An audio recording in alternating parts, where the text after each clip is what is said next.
ಯೋಂತಃ ಪ್ರವಿಶ್ಯ ಮಮ ವಾಚಮಿಮಾಂ ಪ್ರಸುಪ್ತಾಂ ಸಂಜೀವಯತ್ಯಖಿಲಶಕ್ತಿಧರಸ್ವಧಾಮ್ನಾ ಅನ್ಯಾಂಶ್ಚ ಹಸ್ತಚರಣಶ್ರವಣತ್ವಗಾದೀನ್ ಪ್ರಾಣಾನ್ನಮೋ ಭಗವತೆ ಪುರುಷಾಯ ತುಭ್ಯಂ. ಯಾ ವರ್ಣಪದವಾಕ್ಯಾರ್ಥಗದ್ಯಪದ್ಯಸ್ವರೂಪಿಣಿ ವಾಚಿ ನರ್ತಯತಿ ಕ್ಷಿಪ್ರಂ ಮೇಧಾನ್ ದೇವಿ ಸರಸ್ವತಿ. ಹರಲೀಲಾವತಾರಾಯ ಶಂಕರಾಯ ವರವಚಸೆ ಕೈವಲ್ಯಕಲನಾಕಲ್ಪತರವೇ ಗುರವೇ ನಮಃ.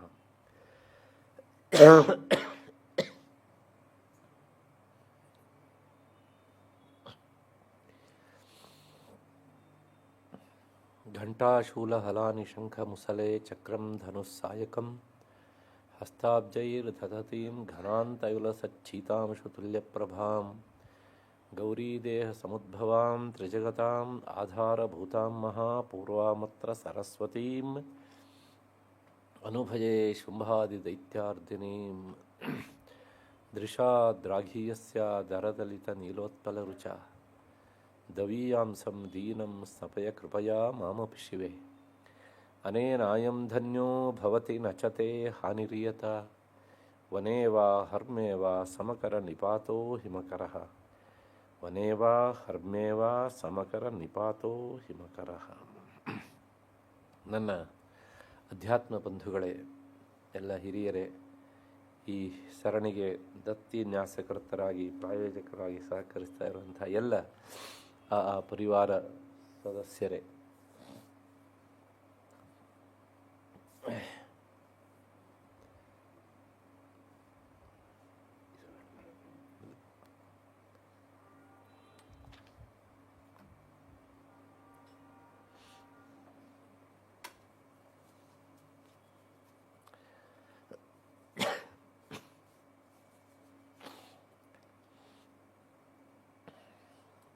ನಿನ್ನೆ ದಿವಸ ನಾರಾಯಣಿ ಸ್ತುತಿ ಎನ್ನುವಂತಹ ಈ ಸ್ತೋತ್ರ ಭಾಗದ ಸಮಾಪ್ತಿಯನ್ನು ನಾವು ನೋಡಿದ್ದೇವೆ. ದೇವತೆಗಳು ವರವನ್ನು ಕೇಳಬೇಕು ಅಂತ ಜಗನ್ಮಾತೆ ಹೇಳಿದಾಗ ಅವರು ವರವನ್ನು ಕೇಳಿದ್ದಾರೆ. ಯಾವ್ಯಾವ ತರಹದ ಸಂಕಟಗಳಲ್ಲಿ ನೀನು ಒದಗಿ ಬಂದು ನಮ್ಮನ್ನು ಕಾಪಾಡಬೇಕು ಅಂತ. ಅಷ್ಟಾದ ಮೇಲೂ ಸಹ ದೇವತೆಗಳ ಬಗ್ಗೆ ಅವಳಿಗೆ ಎಲ್ಲಿಲ್ಲದ ಒಂದು ಪ್ರೀತಿ. ಯಾಕೆಂದರೆ ಅವರೆಲ್ಲರೂ ಸಹ ಆಕೆಯ ಮೊಮ್ಮಕ್ಕಳು. ಕನ್ನಡದ ಒಂದು ಗಾದೆ ಹೇಳ್ತಾರಲ್ಲ, ಪ್ರಿನ್ಸಿಪಲ್ ಅಮೌಂಟ್ಗಿಂತ ಬಡ್ಡಿ ಮೇಲೆ ಹೆಚ್ಚು ಪ್ರೀತಿ ಅಂತ ಅಲ್ವಾ, ಇಂಟ್ರೆಸ್ಟ್ ಮೇಲೆ ಹೆಚ್ಚು ಪ್ರೀತಿ ಅಂತ. ಅದು ಪ್ರಾಯಶಃ ಲೋಕದ ನಿಯಮ ಅದು. ಅಥವಾ ನಾವು ಹೀಗಿರ್ತೇವೆ ಅಂತ ತೋರಿಸೋದಕ್ಕೋಸ್ಕರ ಅವಳು ಹೀಗೆ ಮಾಡಿದ್ರು ಮಾಡಿರ್ಬೋದು ಹೀಗೆ ಅಂತ. ಅವಳಿಗೇನು ಪ್ರಿನ್ಸಿಪಲ್ ಇಲ್ವಲ್ಲ, ಮತ್ತು ಪುನಃ ಇಂಟ್ರೆಸ್ಟು ಇಲ್ವಲ್ಲ. ಅಷ್ಟು ಹಿನ್ನೆಲೆಯಲ್ಲಿ ಆ ದೇವತೆಗೆ ಮೇಲಿನ ಪ್ರೀತಿಯಿಂದ ಜಗನ್ಮಾತೆ ತಕ್ಷಣ ಅಲ್ಲಿಂದ ಅವಳು ನಿರ್ಗಮಿಸಲಿಲ್ಲ. ಮತ್ತು ಅಲ್ಲಿಯೇ ಇದ್ದು ಅವಳು ದೇವತೆಗಳನ್ನು ಕುರಿತು ಮತ್ತೆ ಪುನಃ ಒಂದಿಷ್ಟು ಮಾತನ್ನು ಆಕೆ ಹೇಳ್ತಾಳೆ. ಹಾಗಾಗಿ ಈ 12ನೇ ಅಧ್ಯಾಯದಲ್ಲಿ ಸುಮಾರು 41 ಮಂತ್ರಗಳಿವೆ. ಅಂದರೆ ಶ್ಲೋಕಸ್ಥಾನದಲ್ಲಿರುವಂಥ ಮಂತ್ರಗಳು. ಅದರೊಳಗೆ ಸುಮಾರು ಮುಕ್ಕಾಲು ಭಾಗ ಅವಳಿದ್ದೇ ಮಾತು, ಜಗನ್ಮಾತೆ ಇದೆ. ಅಂದರೆ ಇದೆಲ್ಲ ಏನು ಹೇಳುತ್ತೆ ಕೇಳಿದರೆ, ಅವಳನ್ನು ಆರಾಧಿಸುವವರಿಗೆ, ಉಪಾಸಿಸುವವರಿಗೆ ಅವಳು ಕಾರುಣ್ಯಮೂರ್ತಿಯಾಗಿ ಹೇಗೆ ಇಳಿದು ಬರ್ತಾಳೆ ಅನ್ನೋದಕ್ಕೆ ಇದೆಲ್ಲ ಉದಾಹರಣೆ. ವಾಸ್ತವಿಕ ವರ ಕೊಟ್ಟಾದ ತಕ್ಷಣ ಅವಳಲ್ಲಿಂದ ಡಿಸಪಿಯರ್ ಆಗಬಹುದಿತ್ತು, ಅದು ಹೋಗಲಿಲ್ಲ. ಇಲ್ಲಿ ಮತ್ತೆ ಪುನಃ ತನ್ನನ್ನು ಆರಾಧಿಸುವ ವಿಧಾನಗಳನ್ನೆಲ್ಲ ಹೇಳ್ತಾಳೆ ಅವಳು. ಹೀಗೆ ಮಾಡಿ, ಹೀಗೆ ಮಾಡಿ, ಹೀಗೆ ಮಾಡಿದರೆ ಹೀಗಾಗ್ತದೆ, ಹೀಗೆ ಮಾಡಿದರೆ ಹೀಗಾಗ್ತದೆ ಅಂತ. ಈ ಹಿನ್ನೆಲೆಯಲ್ಲಿಯೇ ಈ ದುರ್ಗಾ ಸಪ್ತಶತಿಯಲ್ಲಿ ಹೇಳಿದಷ್ಟು ಫಲಗಳನ್ನು ನಾವು ಬೇರೆ ಗ್ರಂಥಗಳಲ್ಲಿ ನೋಡೋದಿಲ್ಲ ಸಾಮಾನ್ಯವಾಗಿ. ಬೇರೆ ಗ್ರಂಥಗಳಲ್ಲೂ ಫಲಗಳನ್ನು ಹೇಳ್ತಾರೆ. ಲಲಿತಾ ಸಹಸ್ರನಾಮದಲ್ಲುಂಟು, ಸೌಂದರ್ಯ ಲಹರಿಯಲ್ಲಿ ಉಂಟು, ಅಲ್ಲೆಲ್ಲ ಒಂದು ಶ್ಲೋಕ ಸೌಂದರ್ಯ ಲಹರಿಯಲ್ಲಿ ಹೀಗಾಗುತ್ತೆ. ಅದು ಏನು ಹೇಳ್ತಾ ಯಾಕಂದರೆ ಆಧ್ಯಾತ್ಮಿಕ ತಾಣದ ತುದಿಯ ಫಲಗಳನ್ನು ಹೇಳ್ತಾರೆ ಇಲ್ಲಿ. ಸಾಮಾನ್ಯ ಜನರಿಗೆ ಏನಾಗುತ್ತೆ ಕೇಳಿದರೆ, ಅಯ್ಯೋ ನಮಗೆಲ್ಲ ಇದು ಯಾವ ಜನ್ಮಕ್ಕ ನಮ್ಮ ಜನ ಯಾವಾಗಲೂ ತಾನೆ ಆ ಉತ್ಕೃಷ್ಟವಾದದ್ದು ಕಂಡಾಗ ಇವರೇ ತೀರ್ಮಾನ ಮಾಡ್ತಾರೆ, ನಾನು ಅಲ್ಲಿಗೆ ಹೋಗೋಕ್ಕೆ ಆಗೋಲ್ಲ, ನಾನು ಇಲ್ಲೇ ಇರೋವನು, ಇಲ್ಲೇ ಏನಾದ್ರು ಸಿಕ್ಕಿದ್ರೆ ನಾನು ಅನುಭವಿಸ್ತೇನೆ ಅಂತ. ಅಂದರೆ ಎಲ್ಲವೂ ನಮ್ಮ ಹತ್ರನೇ ಇಳಿದು ಬಂದುಬಿಡಬೇಕು ಅಂತ ಅಲ್ವಾ? ಹೀಗೆ ನಿರೀಕ್ಷೆ ಮಾಡ್ತಾರೆ. ಹಾಗಾಗಿ ಏನಾಗುತ್ತೆ, ಅಲ್ಲಿಯ ಫಲಭಾಗ ಅದಷ್ಟು ಪ್ರಸಿದ್ಧವಾಗಿಲ್ಲ.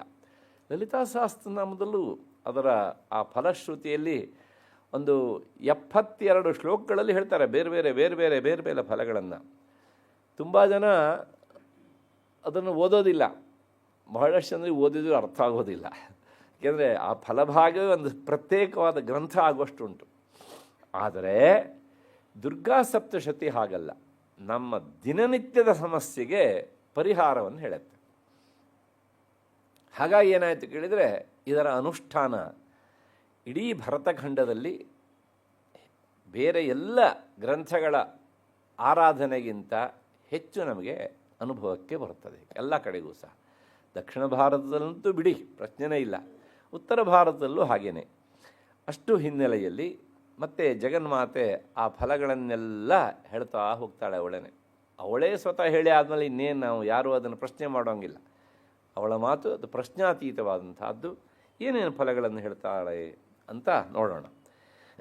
ದೇವ್ಯುವಾಚ, ಜಗನ್ಮಾತೆ ಹೇಳಿದಳು, ಏಭಿಸ್ತವೈಶ್ಚ ಮಾಂ ನಿತ್ಯಂ ಸ್ತೋಷ್ಯತೆ ಯಸ್ ಸಮಾಹಿತಃ ತಸ್ಯಾಹಂ ಸಕಲಾಂ ಬಾಧಾಂ ನಾಶಯಿಷ್ಯಾಮಿ ಅಸಂಶಯಂ. ಈ ಎಲ್ಲ ಸ್ತೋತ್ರಗಳಿಂದ ಏಕಾಗ್ರ ಚಿತ್ತರಾಗಿ ಯಾರು ನನ್ನನ್ನು ಸ್ತುತಿಸ್ತಾರೋ ಅಂತಹ ಅವರಿಗೆ ಉಂಟಾಗುವ ಎಲ್ಲ ಬಾಧೆಗಳನ್ನು ಸಹ ನಾಶಯಿಷ್ಯಾಮಿ, ನಾನು ನಿವಾರಣೆ ಮಾಡ್ತೇನೆ, ಆ ಬಾಧೆಗಳನ್ನು ದೂರೀಕರಿಸ್ತೇನೆ. ಇದು ಈ ಅಧ್ಯಾಯದಲ್ಲಿ ಜಗನ್ಮಾತೆ ನಮಗೆ ಹೇಳುವಂಥ ಮೊದಲ ಆಶ್ವಾಸನೆ. ಏನು ಕೇಳಿದರೆ, ಸಕಲಾಂ ಬಾಧಾಂ ಅಂತ. ಮನುಷ್ಯನಿಗೆ ಎಷ್ಟು ತರಹದ ಬಾಧೆ ಇದೆಯೋ ಆ ಎಲ್ಲ ತರಹದ ಬಾಧೆಗಳನ್ನು ಸಹ ನಾನು ನಿವಾರಣೆ ಮಾಡ್ತೇನೆ ಅಂತ. ಇದು ಒಂದೇ ಶ್ಲೋಕದಲ್ಲಿ ಅಷ್ಟು ಫಲವನ್ನು ಸಹ ಹೇಳಿದ ಹಾಗೆ ಆಗಿದೆ. ಆದರೆ ಮನುಷ್ಯರಿಗೆ ಇಷ್ಟು ಹೇಳಿದರೆ ಸಾಕಾಗೋದಿಲ್ಲ. ಸಕಲಾಂ ಬಾಧೆ ಅಂದರೆ ನನಗೆ ಬೇರೆ ಏನೇನೋ ತಾಪತ್ರಯ ಉಂಟ್ರಿ, ಹೆಸರು ಹೇಳುವುದಿಲ್ಲ ಅವರು.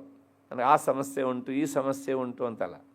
ಯಾವಾಗಲೂ ಅಷ್ಟೇ, ಮನುಷ್ಯ ಸಮಸ್ಯೆಯನ್ನು ದೇವರು ಎದುರಿಗೆ ಹೇಳೋದಿಲ್ಲ, ಅಥವಾ ಜನರ ಎದುರಿಗೂ ಹೇಳೋದಿಲ್ಲ. ದೇವರು ಹಿಂದೋಗಿ ಹೇಳ್ತಾನೆ. ಅಲ್ಲೋಗಲ್ವ, ದೇವರಿಗೆ ಕೈ ಮುಗಿಯೋದು ಎದುರುಗಡೆಯಿಂದ ಆದರೂ ಸಹ ತಲೆ ಚಚ್ಕೊಳ್ಳೋದು ಹಿಂದ್ಗಡೆ ಗೋಡೆಗೆ ಅಲ್ವಾ. ನೋಡಿ, ದೇವಸ್ಥಾನದ ಗೋಡೆ ಹಿಂದ್ಗಡೆ ಇನ್ನೇನು ಅಲ್ಲಿ ಕಿಂಡಿ ಆಗೋದಂತ ಬಾಕಿ.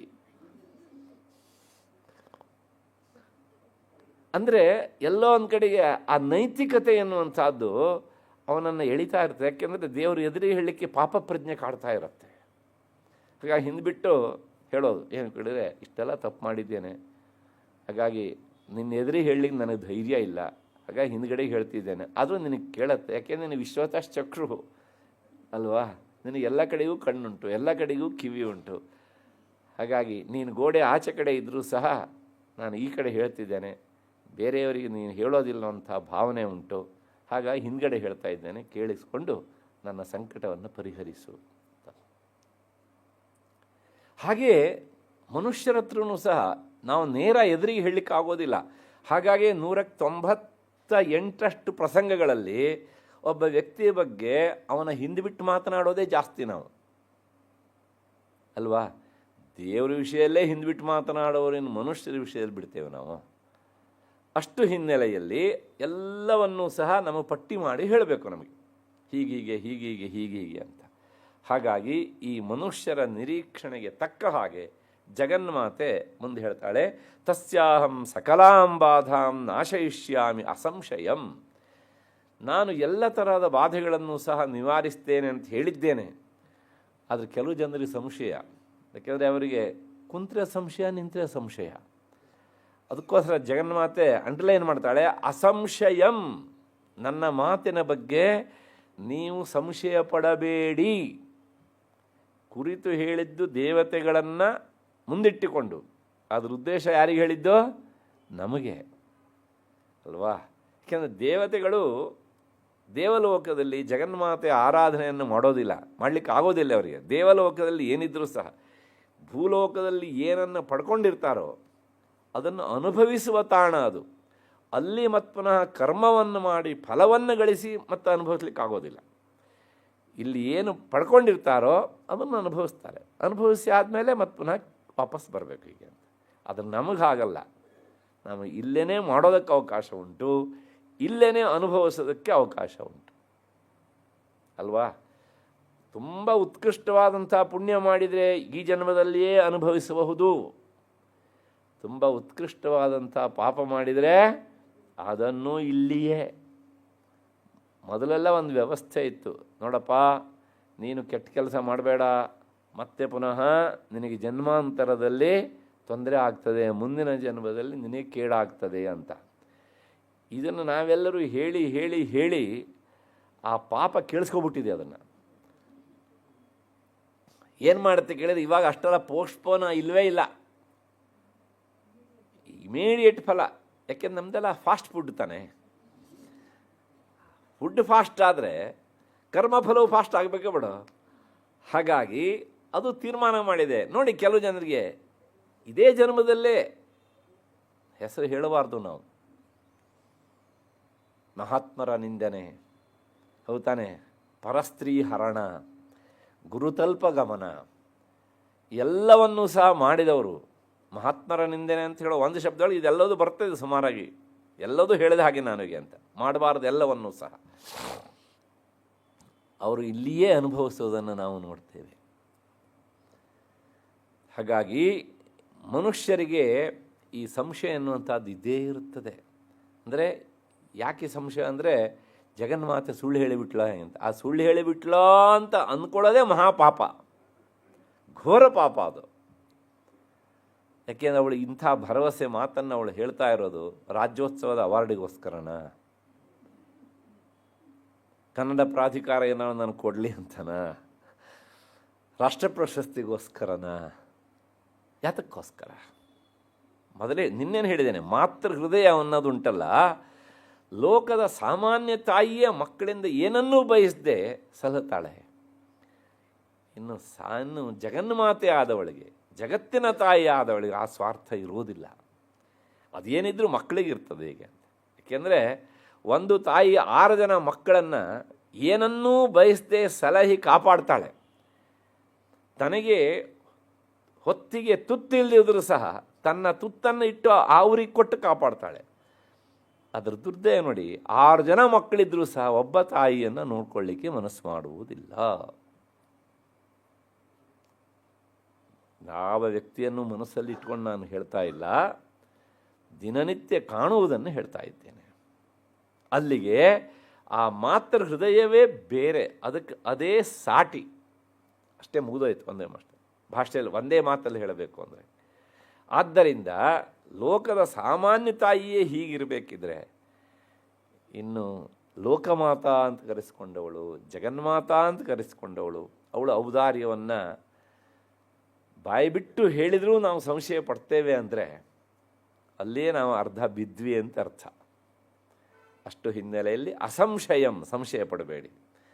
ಅಷ್ಟೇ ಅಲ್ಲ, ಏನು ಮಾಡಬೇಕು ಹಾಗಿದ್ರೆ ಅಂತಂದರೆ, ಮಧುಕೈಟಭನಾಶಂಚ ಮಹಿಷಾಸುರಘಾತನಂ ಕೀರ್ತಯಿಷ್ಯಂತಿ ಏತದ್ವತ್ ವಧಂ ಶುಂಭನಿಶುಂಭಯೋಃ. ಮಧುಕೈಟಭ ನಾಶ. ಈ ಮಧು ಮತ್ತು ಕೈಟಭರ ನಾಶವಾದಂತಹ ವಿಚಾರವನ್ನು ಮೊದಲನೇ ಅಧ್ಯಾಯದಲ್ಲಿ ನಾವು ನೋಡಿದ್ದೇವೆ. ಮೊದಲನೇ ಅಧ್ಯಾಯ 1ಕ್ಕೇ ಪ್ರಥಮ ಚರಿತ, ಚರಿತ ಅಂತನಾದರೂ ಹೇಳ್ಬೋದು, ಚರಿತ್ರಂ ಅಂತನಾದರೂ ಹೇಳ್ಬೋದು. ಅದಕ್ಕೆ ಪ್ರಥಮ ಚರಿತ್ರೆ ಅಂತ ಹೆಸರು. ಅಂದರೆ ಏನು ಹೇಳ್ದಂಗಾಯಿತು ಅಂದರೆ, ಪ್ರಥಮ ಚರಿತ್ರೆಯನ್ನು ಪಾರಾಯಣ ಮಾಡಬೇಕು. ಇಷ್ಟು ಹೇಳಿದಾಗ, ಅಂದರೆ ಮನುಷ್ಯನಿಗೆ ಸಂಕಟ ಬಂದಾಗ, ಆಪತ್ತು ಬಂದಾಗ, ಬಾಧೆ ಉಂಟಾದಾಗ, ಇಷ್ಟು ಹೇಳಿದ ತಕ್ಷಣ ನಮಗೆ ಸಂಶಯ ಬರುತ್ತದೆ. ಏನಂದರೆ, ಈ ಒಂದು ಚರಿತ್ರೆ ಓದಿದರೆ ಸಾಕು, ಮುಂದಿನ ಮಧ್ಯಮ ಚರಿತ್ರೆ ಮತ್ತು ಉತ್ತಮ ಚರಿತ್ರೆಯನ್ನು ನಾವು ಓದಬೇಕಾದದ್ದಿಲ್ಲ. ನಮ್ದು ಯಾವಾಗಲೂ ಶಾರ್ಟ್ ಕಟ್ ದಾರಿ ಅಲ್ವಾ? ಹೀಗೆ ವಿಚಾರ ಮಾಡ್ತೇವೆ, ಗೊತ್ತು ನಮ್ಮ ವಿಚಾರ ಹೀಗೆ ಸಾಗುತ್ತೆ ಅಂತ. ಅದಕ್ಕೋಸ್ಕರ ಮುಂದಿನ ಮಾತು ಹೇಳುತ್ತೆ, ಮಹಿಷಾಸುರಘಾತನಂ, ಮಹಿಷಾಸುರನನ್ನು ಸಂಹರಿಸಿದಂತಹ ಭಾಗ ಅದು ಮಧ್ಯಮ ಚರಿತ್ರೆ. ಎಲ್ಲಿವರೆಗೆ ಬರ್ತದೆ? 2, 3, 4 4ನೇ ಅಧ್ಯಾಯದಲ್ಲಿ ಶಕ್ರಾದಿ ಸ್ತುತಿ ಅಲ್ಲಿವರೆಗೆ. ಅಂದರೆ ಆ 3 ಅಧ್ಯಾಯಗಳನ್ನು ಒಳಗೊಂಡಂಥದ್ದಕ್ಕೆ ಮಧ್ಯಮ ಚರಿತ್ರೆ ಅಂತ ಹೆಸರು. ಈ ಮಧ್ಯಮ ಚರಿತ್ರೆಯನ್ನು ಸಹ ಪಾರಾಯಣ ಮಾಡಬೇಕು.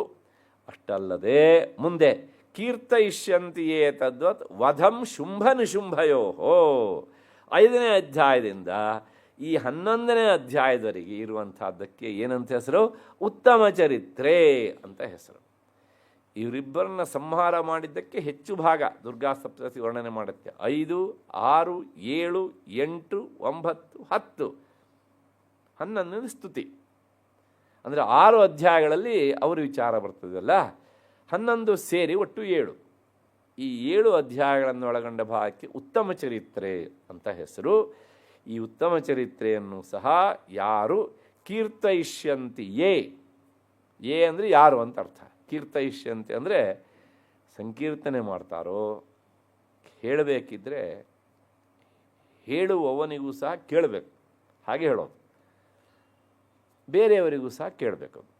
ಹಾಗೆ ಯಾರು ಓದ್ತಾರೋ ಅಂಥವರಿಗೆ ಏನು ಕೇಳಿದರೆ ಸಕಲಾಂ ಬಾಧಾಂ, ಎಲ್ಲ ರೀತಿಯ ಬಾಧೆಗಳನ್ನು ಸಹ ನಾನೇನು ಮಾಡ್ತೇನೆ, ನಾಶಯಿಷ್ಯಾಮಿ. ಹಿಂದಿನ ಶ್ಲೋಕದ ಜೊತೆಗೆ ಅನ್ವಯ ಮಾಡ್ಕೊಳ್ಬೇಕು ಅದನ್ನು. 2ನೇ ಶ್ಲೋಕದಲ್ಲಿ ಅವಳು ಹೇಳಿದ್ದಾಳೆ, ಅವರೆಲ್ಲ ಬಾಧೆ ಪರಿಹಾರ ಮಾಡ್ತೇನೆ. ಆದರೆ ಒಂದೇ ಒಂದು ಕಂಡೀಷನ್, ಏನು ಮಾಡಬೇಕಂತ ಕೇಳಿದರೆ ಈ 3 ಚರಿತ್ರೆಗಳನ್ನು ಒಳಗೊಂಡಂತಹ ದುರ್ಗಾ ಸಪ್ತಶತಿಯ ಪಾರಾಯಣವನ್ನು ಮಾಡಬೇಕು ಅಂತ. ಅಲ್ಲಿಗೆ ನನಗೆ ಅವಸರ ಇದೆ, ಒಂದು ಚರಿತ್ರೆ ಓದ್ತೇನೆ, ನಾಳೆ ಇನ್ನೊಂದು ಓದ್ತೇನೆ, ನಾಡಿದ್ದು ಇನ್ನೊಂದು ಓದ್ತೇನೆ ಅಂದರೆ 3 ದಿನಕ್ಕೆ ವಿಭಾಗ ಮಾಡಿಕೊಂಡು ಓದುವಂತಹದ್ದು ಅಲ್ಲ. ಕಲಿಯುವಾಗ ಅಷ್ಟೇ ಹೊರತು ತನಗೆ ಬಂದ ಸಂಕಟವನ್ನು ನೀಗಿಸಿಕೊಳ್ಬೇಕು ಅಂತ ಪಾರಾಯಣ ಮಾಡಲಿಕ್ಕೆ ಬಂದು ಹೋಗಲಿಲ್ಲ. ಯಾವನಿಗೆ ಸಂಕಟ ಉಂಟಾಗಿದೆಯೋ, ತೊಂದರೆ ಆಗಿದೆಯೋ, ಆ ತೊಂದರೆಯನ್ನು ನೀಗಿಸಿಕೊಳ್ಳೋದಕ್ಕೆ ಅವನು ಹೀಗೆ ಪಾರಾಯಣ ಮಾಡಬೇಕು. 3 ಚರಿತ್ರೆಯನ್ನು ಏಕಕಾಲದಲ್ಲಿ ಪಾರಾಯಣ ಮಾಡಬೇಕು. ಸರಿ, ಯಾವಾಗ ಮಾಡಬೇಕು? 3 ಚರಿತ್ರೆಯನ್ನು ಒಳಗೊಂಡಂಥ ಈ ಅಧ್ಯಾಯನ ಓದಬೇಕು ಅಂತ ಹೇಳಿದ್ರಿ. ಅದ್ರ ಜೊತೆ ಇನ್ನೊಂದು ಸಂಶಯ ಬರುತ್ತೆ, ಹಾಗಿದ್ರೆ ಈ 12ನೇ ಅಧ್ಯಾಯ ಓದೋದು ಬೇಡವಾ, ಮತ್ತು 13ನೇ ಬೇಡವಾ ಅಂದರೆ ಅಲ್ಲಿವರೆಗೂ ಹೋಗಬೇಕು ಮತ್ತೆ ಪುನಃ. ಇದಿಷ್ಟು ಭಗವತಿಯ ವಾಕ್ಯ, ಅಂದರೆ ಆಕೆಯ ಮಾತು, ಅದು ಹಾಗೆ ಇಲ್ಲಿವರೆಗೂ ಸಹ ನಾವು ಅನ್ವಯಿಸಿಕೊಳ್ಬೇಕು ಹೀಗೆ ಅಂತ. ಯಾಕೆಂದರೆ ಫಲಶ್ರುತಿ ಇರೋದು 13ನೇ ಅಧ್ಯಾಯದಲ್ಲಿ. ಇದನ್ನು ಮಾಡಿದರೆ ಏನಾಗ್ತದೆ ಅಂತ ಉತ್ತಮವಾದಂಥದ್ದು. ಸುರಥನಿಗೂ ಮತ್ತು ಸಮಾಧಿಗೂ ಫಲವನ್ನು ಕೊಟ್ಟಂಥದ್ದು. ಅವರಿಂದಾಗಿ ತಾನೇ ನಮಗೆ ಈ ದುರ್ಗಾ ಸಪ್ತಶತಿ ಸಿಕ್ಕಿದ್ದು. ಅವರನ್ನೇ ಕೊನೆಯಲ್ಲಿ ಸ್ಮರಿಸದೇ ಇದ್ದರೆ ಅವರಿಗೊಂದು ವಂದನಾರ್ಪಣೆ ಮಾಡಬೇಕಾ ಬೇಡ ನಾವು? ವಂದನಾರ್ಪಣೆಯಲ್ಲಿ ಕಾರ್ಯಕ್ರಮ ಮುಕ್ತಾಯ ಆಗುತ್ತಾ? ಇಲ್ಲ ತಾನೆ. ಹಾಗಾಗಿ ಅಲ್ಲಿಯವರೆಗೂ ಸಹ ಓದಬೇಕು. ಅಷ್ಟೇ ಅಲ್ಲ, ಸರಿ ಯಾವಾಗ ಓದಬೇಕು ಅಂತ ಪ್ರಶ್ನೆ. ಅದಕ್ಕೆ ಉತ್ತರವನ್ನು ಮುಂದಿನ ಶ್ಲೋಕ ಹೇಳುತ್ತೆ. ಅಷ್ಟಮ್ಯಾಂಚ ಚತುರ್ದಶ್ಯಾಂ ನವಮ್ಯಾಂಚ ಏಕಚೇತಸಃ ಶ್ರೋಷ್ಯಂತಿ ಚೈವಯೇ ಭಕ್ತ್ಯಾ ಮಮ ಮಾಹಾತ್ಮ್ಯಮುತ್ತಮಂ. ಅವಳಿಗೆ ಗೊತ್ತು ನನ್ನ ಮಾಹಾತ್ಮ್ಯ ಭಾಗ, ನನ್ನ ಮಾಹಾತ್ಮ್ಯನ ವರ್ಣಿಸುವ ಈ ಭಾಗ ಅತ್ಯಂತ ಉತ್ತಮವಾದಂಥ ಭಾಗ ಅಂತ. ಯಾವುದೇ ಒಂದು ಗ್ರಂಥ ಅದು ಉತ್ತಮ ಅಥವಾ ಉತ್ತಮ ಅಲ್ಲ ಅಂತ ತೀರ್ಮಾನ ಆಗುವುದು ಹೇಗೆ? ಕೆಲವು ಜನ ಹೇಳ್ತಾರೆ ಅಲ್ಲಿ ಅಲಂಕಾರಗಳು ಇದ್ದರೆ, ಅಲಂಕಾರ ಅಂದರೆ ಮನುಷ್ಯರು ಹಾಕ್ಕೊಳ್ಳೋ ಅಲಂಕಾರ ಅಲ್ಲ, ಪ್ರಾಸ, ಅನುಪ್ರಾಸ ಇತ್ಯಾದಿ ಇತ್ಯಾದಿ ಎಲ್ಲ ಅಂದರೆ ಅರ್ಥಾಲಂಕಾರ ಆದಿಗಳು ಇವೆಲ್ಲ ಇದ್ದರೆ ಅದು ಉತ್ತಮವಾದಂತಹ ಗ್ರಂಥ ಅಂತ ಒಂದು ಶಾಸ್ತ್ರದವರ ಅಭಿಪ್ರಾಯ. ಇನ್ನು ಹಾಗಲ್ಲ, ವ್ಯಾಕರಣ ಪರಿಪುಷ್ಟವಾದಂತಹ ವಾಕ್ಯಪುಂಜಗಳಿದ್ದರೆ ಅದು ಉತ್ತಮವಾದಂತಹದ್ದು ಅಂತ ಇನ್ನು ಕೆಲವು ಜನ ಹೇಳ್ತಾರೆ. ಮತ್ತು ಯಜ್ಞಯಾಗಾದಿಗಳ ವಿಚಾರವನ್ನು ಹೇಳುವಂತಹ ಗ್ರಂಥಗಳಿದ್ದರೆ ಅದು ಉತ್ತಮ ಅಂತ ಕೆಲವು ಜನ ಹೇಳ್ತಾರೆ. ಎಲ್ಲವೂ ಉತ್ತಮವೇ, ಸಂಶಯ ಇಲ್ಲ. ಆದರೆ ಒಂದು ಕೆಲಸ ಮಾಡೋಣ, ಉಪಾಸನಾ ಕಾಂಡದ ಪ್ರಕಾರ ಎಲ್ಲಿ ಭಗವದ್ವಿಚಾರ ಇರುತ್ತದೆಯೋ ಅದರಷ್ಟು ಉತ್ಕೃಷ್ಟವಾದಂಥ ಗ್ರಂಥ ಇನ್ನೊಂದಿಲ್ಲ. It's ultimate. ಅದರೊಳಗೂ ಪರಬ್ರಹ್ಮ ವಿಚಾರ ಬಂದುಬಿಟ್ರೆ ಅದಕ್ಕೆ ಸಾಟಿಯಾದಂಥ ಗ್ರಂಥ ಇಲ್ಲ. ಇಲ್ಲಿ ಹೇಳ್ತಾ ಇರುವುದು ಪರಬ್ರಹ್ಮ ಸ್ವರೂಪಿಣಿಯಾದಂತಹ ಜಗನ್ಮಾತೆ ವಿಚಾರ. ಆದ್ದರಿಂದ ಇದು ಉತ್ಕೃಷ್ಟ ಗ್ರಂಥ ಅಂತ ಇಂಡೈರೆಕ್ಟಾಗಿ ಹೇಳಿದ ಹಾಗೆ ಆಯಿತು. ಹಾಗಾಗಿ ಜಗನ್ಮಾತೆ ಹೇಳ್ತಾಳೆ, ಉತ್ತಮಂ ಮಾಹಾತ್ಮ್ಯಂ ಉತ್ತಮಂ. ನನ್ನ ಈ ಉತ್ತಮವಾದಂಥ ಮಹಾತ್ಮ್ಯವನ್ನು ಯಾವಾಗ ಓದಬೇಕು ಅಂದರೆ ಅಷ್ಟಮ್ಯಾಂ, ಅಷ್ಟಮಿ ತಿಥಿಯಲ್ಲಿ.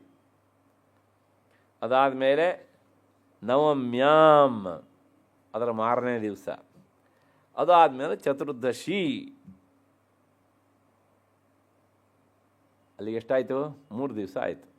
ಈಗ ಸಂಶಯ ಬರ್ತದೆ ನಮಗೆ, ಅಲ್ಲ ಈ ಶುಕ್ಲ ಪಕ್ಷದಲ್ಲೋ ಕೃಷ್ಣ ಪಕ್ಷದಲ್ಲೋ ಅಲ್ವಾ? ಅದಕ್ಕೋಸ್ಕರ ಪಕ್ಷದ್ವಯೇಪಿ, ಎರಡೂ ಪಕ್ಷಗಳಲ್ಲೂ.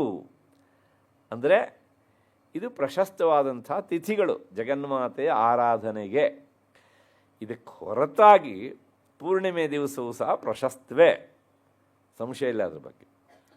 ಏಕೆಂದರೆ ಪೂರ್ಣಿಮೆಯ ದಿವಸ ಅವಳು ಷೋಡಶಕಲಾ ಪರಿಪೂರ್ಣಳಾಗಿ ಇರ್ತಾಳೆ ಎನ್ನುವಂಥದ್ದು ಸೌಂದರ್ಯ ಲಹರಿಯ ಮಾತು. ಇಲ್ಲಿ ಆ ವಿಷಯವನ್ನು ಮೊಗಮ್ಮಾಗಿ ಇರಿಸಿದ್ದಾರೆ ಈ ಅಷ್ಟಮಿ, ಚತುರ್ದಶಿ, ನವಮಿ ಎರಡೂ ಪಕ್ಷಗಳಲ್ಲಿ ಅಂತ ಹೇಳ್ತಾರೆ. ಅಷ್ಟು ಹಿನ್ನೆಲೆಯಲ್ಲಿ ಶ್ರೋಷ್ಯಂತಿ ಚೈವಯೇ ಭಕ್ತಿಯ. ನೋಡಿ, ಇಲ್ಲೆಲ್ಲ ನಾವು ಗಮನಿಸಬೇಕಾದಂಥ ವಿಚಾರ ಉಂಟು. ಪಾರಾಯಣ ಮಾಡಿಬಿಡ್ತಾರೆ, ಆಚಮ್ಯ ಪ್ರಾಣ ಎಮ್ಮೆ ಅಲ್ಲೊಂದು ಶುರುವಾಗುತ್ತೆ, ಕೊನೆಗೆ ಶ್ರೀ ಜಗದಂಬಾರ್ಪಣ ಮಸ್ತು ಮುಕ್ತಾಯ ಮಾಡ್ತಾರೆ. ಎಲ್ಲ ಸರಿ 2.5 ತಾಸು ಹಿಡಿಯುತ್ತೆ ವಿಧಿವತ್ತಾಗಿ ಮಾಡೋದಕ್ಕೆ. ಅದರಲ್ಲಿ ಒಂದಿರೋದಿಲ್ಲ, ಸೀಡು ಏನು ಅಂದರೆ ಭಕ್ತಿ ಅನ್ನೋದೇ ಇರೋದಿಲ್ಲ. ನೋಡಿ, ಅಲ್ಲಿ ಉಂಟು, ಅಲ್ಲಿ ಭಕ್ತಿಯ ಕೊನೆ ಪಕ್ಷ 2 ತಾಸಲ್ಲಿ ಎಷ್ಟು ನಿಮಿಷ ಇರಬೇಕು ಅಂತ ನಿರೀಕ್ಷಣೆ ಮಾಡೋಣ. ಅದೇ ಕಷ್ಟ ನಮಗೆ. ನಮ್ಮ ಮನಸ್ಸು ಅಂದರೆ ಅದು ಟೊಂಗೆ ಮೇಲೆ ಕುಳಿತಂತಹ ಮಂಗ, ಅದು ತಾನೇ, ಹಾಗಿರ್ತದೆ. ಅದಕ್ಕೋಸ್ಕರ ಏನು ಮಾಡೋಕ್ಕೆ ಹೇಳಿದ್ರೆ, ಮೊದಲೇ ಒಂದಿಷ್ಟು ಅದಕ್ಕೆ ಸಂಬಂಧಪಟ್ಟಂತೆ ಅಧ್ಯಯನಗಳನ್ನು ಮಾಡಿಕೊಂಡ್ರೆ ಅವಳ ಅವತಾರದ ವಿಚಾರವಾಗಿರಲಿ, ಅವಳು ಮಾಡಿದಂಥ ಲೋಕೋಪಕಾರದ ಘಟನೆಗಳಾಗಲಿ, ಅದನ್ನೆಲ್ಲ ಮೆಲುಕು ಹಾಕ್ತಾ ಓದಬೇಕು. ಒಂದು ಅದ್ರ ಜೊತೆ ಇದನ್ನು ಓದಬೇಕಿದ್ರೆ ನಮಗೆ ಅರ್ಥ ಆಗ್ತಾ ಇದ್ದರೆ ಆಗ ಭಕ್ತಿ ಎನ್ನುವಂಥದ್ದು ಸಹಜವಾಗಿ ಏನಾಗುತ್ತೆ, ಅಲ್ಲಿ ಕೆನೆ ಕಟ್ಟುತ್ತೆ. ಅರ್ಥ ಆಗದಾಗಿದ್ದು ಏನಾಗುತ್ತೆ ಕೇಳಿದರೆ ಮನಸ್ಸಿಗೇನು ಕೆಲಸ ಇಲ್ವಲ್ಲ, ಅದು ಹೇಳುತ್ತೆ, ಹೆಂಗೂ ನೀವು ಓದ್ತಾ ಇದೆಯಲ್ಲ ತುಟಿಗೆ, ನೀವು ವಟ ಅಂತ ಹೇಳ್ತಾ ಇರು, ಬರ್ತೇನೆ ಅಂಥೇಳಿ ಅದು ಆಚೆ ಹೋಗುತ್ತೆ. ಆಮೇಲೆ ಕೊನೆಗೆ ಜಗದಂಬಾರ್ಪಣ ಮಸ್ತು ಅಂತ ಹೇಳಬೇಕಿದ್ರೆ ಬಂದುಬಿಟ್ಟಿದ್ದೇನಮ್ಮ ಅಂತ ತುಟಿಗೆ ಹೇಳುತ್ತೆ. ಅಲ್ಲಿ ವಿರಿದ ಕಪ್ಪೆ ಥರ ಒದರ್ತಾ ಇರುತ್ತೆ. ಯಾಕೆ ಹೇಳ್ತೇನೆ ಕೇಳಿದರೆ, ನಮಗೆ ಅರ್ಥ ಆದರೆ ಆ ಒಳಗಡೆಯಿಂದ ಭಾವನೆಗಳು ಬಿಚ್ಕೊಳ್ತಾ ಹೋದಾಗ ಎಲ್ಲೋ ಒಂದು ಕಡೆಗಾದರೂ ಸಹ ನಮ್ಮ ಹೃದಯಕ್ಕೆ ಪಿಂಚ್ ಒಂದು ಸಲ ನಮ್ಮ ನಿಯಂತ್ರಣ ತಪ್ಪಿ ಹೋಗ್ಬಿಡ್ಬೇಕು. ಕಣ್ಣು ಒದ್ದೆ ಆಗಬೇಕು, ಗಂಟಲು ಗದ್ಗದಿತ ಆಗಬೇಕು. ಹಾಗಾದಂತಹ ಪಾರಾಯಣ, ಪಠನ, ಕೀರ್ತನೆ ಅದೇನಾಗುತ್ತೆ, ಸಾರ್ಥಕ ಆಗುತ್ತೆ. ಏಕೆಂದರೆ ಇಂಥ ಗ್ರಂಥಗಳಲ್ಲೆಲ್ಲ ನಾವು ಪಾರಾಯಣ ಮಾಡಬೇಕಿದ್ರೆ ಅವಳು ಪ್ರತ್ಯಕ್ಷವಾಗಿ ಅಲ್ಲಿರ್ತಾಳೆ ಎನ್ನುವಂಥದ್ದು ಅಕ್ಷರ ರೂಪಿಣಿಯಾಗಿ. ಅದಕ್ಕೋಸ್ಕರ ಒಂದು ಅರ್ಥಜ್ಞಾನದಿಂದ ನಾವು ಆ ಒಂದು ಸ್ವಲ್ಪ ಹತ್ತಿರಕ್ಕೆ ಹೋಗಲಿಕ್ಕೆ ಸಾಧ್ಯ. ಶ್ರೋಷ್ಯಂತಿ ಚೈವೇ ಭಕ್ತ್ಯ ಮಮ ಮಾಹಾತ್ಮ್ಯಂ ಉತ್ತಮಂ. ಅಷ್ಟೇ ಅಲ್ಲ, ಇಂಥವರಿಗೆ ಏನು ಫಲ ಅಂತಂದರೆ ಇವಾಗ ಹೇಳ್ತಾಳೆ, ನತೇಷಾಂ ದುಷ್ಕೃತಂ ಕಿಂಚಿತ್ ದುಷ್ಕೃತೋತ್ಥಾನ ಚಾಪದಃ ಭವಿಷ್ಯತಿ ನ ದಾರಿದ್ರ್ಯಂ ನ ಚೈವ ಇಷ್ಟವಿಯೋಜನಂ. ಇಷ್ಟು ಫಲ. ಇಷ್ಟೇ ಅಲ್ಲ, ಮತ್ತು ಮುಂದೆ ಹೇಳ್ತಾ ಹೋಗ್ತಾಳೆ ಅವಳೇನೆ, ಯಾರು ಈ ರೀತಿಯಾಗಿ ಅಷ್ಟಮಿಯಲ್ಲಿ, ನವಮಿಯಲ್ಲಿ, ಚತುರ್ದಶಿಯಲ್ಲಿ ನಿರಂತರ ಪಾರಾಯಣ ಮಾಡ್ತಾರೋ ಭಕ್ತಿ ಸಹಿತವಾಗಿ, ಅಂಥವರಿಗೆ ದುಷ್ಕೃತಂ ಕಿಂಚಿತ್, ಯಾವುದೇ ರೀತಿಯಾದಂತಹ ಕೆಟ್ಟ ಫಲ ಆಗುವುದಿಲ್ಲ.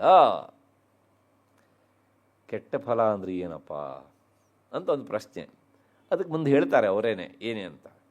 ಮತ್ತು ದುಷ್ಕೃತೋತ್ಥ ಅಂದರೆ ನಾವು ಯಾವುದೋ ಒಂದು ಜನ್ಮದಲ್ಲಿ ಮಾಡಬಾರದಂಥ ಪಾಪವನ್ನು ಮಾಡಿರ್ತೇವೆ. ಆ ಪಾಪ ಫಲ ಕೊಡೋದಕ್ಕೆ ಹೆಡೆ ಎತ್ತಿ ನಿಂತಿರುತ್ತೆ. ಅಂಥ ಸಂದರ್ಭದಲ್ಲಿ ಇದನ್ನು ಮಾಡಿದಾಗ ಅದು ಅಲ್ಲಿಗೆ ಏನಾಗುತ್ತೆ ಕೇಳಿದರೆ, ಬಿಚ್ಚಿದ ಹೆಡೆ ಮುದುಡಿಕೊಳ್ಳತ್ತೆ. ನಚ ಆಪದ ಭವಿಷ್ಯತಿ ಚ ದಾರಿದ್ರ್ಯಂ. ಮತ್ತು ದುರ್ಗಾ ಸಪ್ತಶತಿಯನ್ನು ಪಾರಾಯಣ ಮಾಡುವವರಿಗೆ ದಾರಿದ್ರ್ಯ ಎನ್ನುವಂಥದ್ದು ಇಲ್ಲ. ದುರ್ಗಾ ಸಪ್ತಶತಿ ಅಂತಲ್ಲ, ನಾನು ಹಿಂದೆ ಹೇಳಿದ್ದೇನೆ, ಸೌಂದರ್ಯ ಲಹರಿ ಉಪನ್ಯಾಸ ಮಾಡಬೇಕಿದ್ರೆ, ಲಲಿತಾ ಸಹಸ್ರನಾಮ ಉಪನ್ಯಾಸ ಮಾಡಬೇಕಿದ್ರೆ, ಜಗನ್ಮಾತೆಯನ್ನು ನಿರಂತರ ಆರಾಧಿಸುವವರಿಗೆ ದಾರಿದ್ರ್ಯ ಅಂದರೆ ಅರ್ಥ ದಾರಿದ್ರ್ಯ, ಬೌದ್ಧಿಕ ದಾರಿದ್ರ್ಯ, ಈ ಎರಡೂ ದಾರಿದ್ರ್ಯಗಳು ಬರುವುದಿಲ್ಲ. ಯಾಕೆ ಅಂತಂದರೆ ಅವಳು ಅರ್ಥಕರೀ ಹೌದು ಮತ್ತು ಮೋಕ್ಷಕರಿಯೂ ಹೌದು. ಹಾಗೆ ಅರ್ಥ ಮೋಕ್ಷ ಎರಡನ್ನೂ ಸಹ ಕೊಡೋಳಾದ್ರಿಂದ ಅವರಿಗೆ ದಾರಿದ್ರ್ಯ ಬರುವುದಿಲ್ಲ. ಯಾಕೆಂದ್ರೆ ದಾರಿದ್ರ್ಯ ಬಂದರೆ ಅವಳು ಆರಾಧನೆ ಮಾಡಲಿಕ್ಕೆ ಆಗೋದಿಲ್ಲ. ಅದು ಅವಳಿಗೆ ಗೊತ್ತು. ಅದಕ್ಕೋಸ್ಕರ ಯಾರು ತನ್ನನ್ನು ಆರಾಧನೆ ಮಾಡ್ತಾರೋ ಅವರಿಗೆ ದಾರಿದ್ರ್ಯವನ್ನು ಕೊಡುವುದಿಲ್ಲ. ಆರ್ಥಿಕವಾಗಿ ದಾರಿದ್ರ್ಯ ಸಾಕಷ್ಟು ನಿವಾರಣೆ ಆಗಿರ್ತದೆ. ಅಷ್ಟಾದರೂ ಕೆಲವು ಸಲ ಬೌದ್ಧಿಕ ದಾರಿದ್ರ್ಯ ಒಕ್ಕರಿಸಬಹುದು. ಇಷ್ಟಿದ್ರೂ ಸಹ ಅಯ್ಯೋ ಯಾಕೆ ಇಷ್ಟು ಕೊಡಬೇಕು ಹೀಗೆ ಅಂತ. ಅದಕ್ಕೋಸ್ಕರ ನಾವು ಅದ್ರ ಬಗ್ಗೆ ಪದೇ ಪದೇ ಕೇಳಬೇಕು. ನಾವು ಇಷ್ಟು ಕೊಟ್ಟಿದ್ದೀಯಲ್ಲ, ನೀನು ಕೊಟ್ಟಿದ್ದನ್ನು ನಿನಗೆ ಕೊಡುವ ಬುದ್ಧಿಯನ್ನು ಕೊಡುವಂತ. ಅಷ್ಟು ಹಿನ್ನೆಲೆಯಲ್ಲಿ ಆ ದುಷ್ಕೃತ ಹೇಗೆ ಕೇಳಿದರೆ ನಚೈವ ಇಷ್ಟ ವಿಯೋಜನಂ, ಅವರಿಗೆ ಇಷ್ಟರಾದಂತಹ ಜನರ ಅಗಲುವಿಕೆ ಆಗುವುದಿಲ್ಲ. ನಮಗಿಷ್ಟ ಜನರು ಅಂದರೆ ಯಾರು ಅಂದರೆ, ಗೃಹಸ್ಥ ಜೀವನದಲ್ಲಿ ಪತಿಯಾದವನಿಗೆ ಇಷ್ಟ ಜನ ಎಲ್ಲ ಸರಿಯಾಗಿದ್ದರೆ ಪತ್ನಿ ಇಷ್ಟ ಜನ, ಹೌದು ತಾನೇ? ಮತ್ತು ಅದಾದಮೇಲೆ ಮಕ್ಕಳು, ಅದಾದಮೇಲೆ ಹತ್ತಿರದಲ್ಲಿರುವಂಥವರು, ನಮಗೆ ಕಷ್ಟ ಬಂದಾಗ ನಮ್ಮೊಂದಿರುವವರು ಇಷ್ಟ ಜನ, ಹೌದು ತಾನೇ? ಈ ಯಾವುದೇ ಇಷ್ಟ ಜನರ ಅಗಲುವಿಕೆ ಅವರಿಗೆ ಉಂಟಾಗುವುದಿಲ್ಲ. ಪತ್ನಿಗೆ ಇಷ್ಟ ಜನ ಗಂಡ, ತಂದೆ ತಾಯಿಗೆ ಇಷ್ಟ ಜನ ಮಕ್ಕಳು, ಆದರೆ ಮಕ್ಕಳಿಗೆ ಇಷ್ಟ ಜನ ತಂದೆ ತಾಯಿಗೆ ಆಗಬೇಕು ಅಂತ ಇಲ್ಲ. ನಾನು ಈ ಮಾತನ್ನು ಪದೇ ಪದೇ ಹೇಳ್ತೇನೆ. ಅಪವಾದಕ್ಕಿದ್ದಾರೆ ಬೇಕಷ್ಟು ಜನ, ಅಂಥ ಮಕ್ಕಳಿಗೆ ಸಾವಿರ ಪ್ರಣಾಮಗಳು ಹೀಗೆ ಅಂತ. ಹಾಗಾಗಿ ಜಗನ್ಮಾತೆಯನ್ನು ಆರಾಧಿಸುವವರಿಗೆ ಈ ಇಷ್ಟ ಜನರ ವಿಯೋಗವಾಗಿ ಅವರಿಗೆ ತೊಂದರೆ ಆಗುವುದಿಲ್ಲ. ಇದು ಅವಳ ಅಭಯವಾಣಿ ಅಂತ ಆಯಿತು. ಇನ್ನೇನು ಅವಳ ಆರಾಧನೆಯಿಂದ ಆಗ್ತದೆ ಅಂತಂದರೆ, ಶತ್ರುತೋ ನಭಯಂ ತೇಷಾಂ, ಶತ್ರುಗಳಿಂದ ಅವರಿಗೆ ಯಾವುದೇ ರೀತಿಯಂಥ ಭಯ ಉಂಟಾಗುವುದಿಲ್ಲ. ಮತ್ತು ದಸ್ಯುತೋವಾ ನ ರಾಜತಃ, ದಸ್ಯು ಅಂದರೆ ಕಳ್ಳರು, ಕಳ್ಳರಿಂದಲೂ ಸಹ ತೊಂದರೆಯಾಗುವುದಿಲ್ಲ. ನ ರಾಜತಃ, ರಾಜರಿಂದಲೂ ಸಹ ತೊಂದರೆ ಆಗುವುದಿಲ್ಲ. ರಾಜರು ಅಂದರೆ ಇವತ್ತಿನ ಕಾಲದಲ್ಲಿ ನಮ್ಮ ಮೇಲಿನ ಅಧಿಕಾರಿಗಳು ಅಂತ ಅರ್ಥ. ಅದಕ್ಕೆ ಮೇಲಧಿಕಾರಿಗಳಿಂದ ಏನು ಆಶ್ಚರ್ಯಪಡಬೇಡಿ. ಒಂದು 10-15 ವರ್ಷಗಳ ಹಿಂದಿನ ಒಂದು ಘಟನೆ. ಒಬ್ಬ ಅಧಿಕಾರಿ ಇದ್ದರು, ಒಳ್ಳೆಯ ಜನ. ಅವರಿಗೆ ಎಲ್ಲಿಲ್ಲದ ಈ ರಾಜಕಾರಣಿಗಳ ಕಿರುಕಾಗಿತ್ತು. ಏಕೆಂದರೆ ಪ್ರಾಮಾಣಿಕವಾಗಿ ಕೆಲಸ ಮಾಡೋರನ್ನ ಕಂಡ್ರೆ ಅವ್ರಿಗೆ ಆಗೋದಿಲ್ವಲ್ಲ.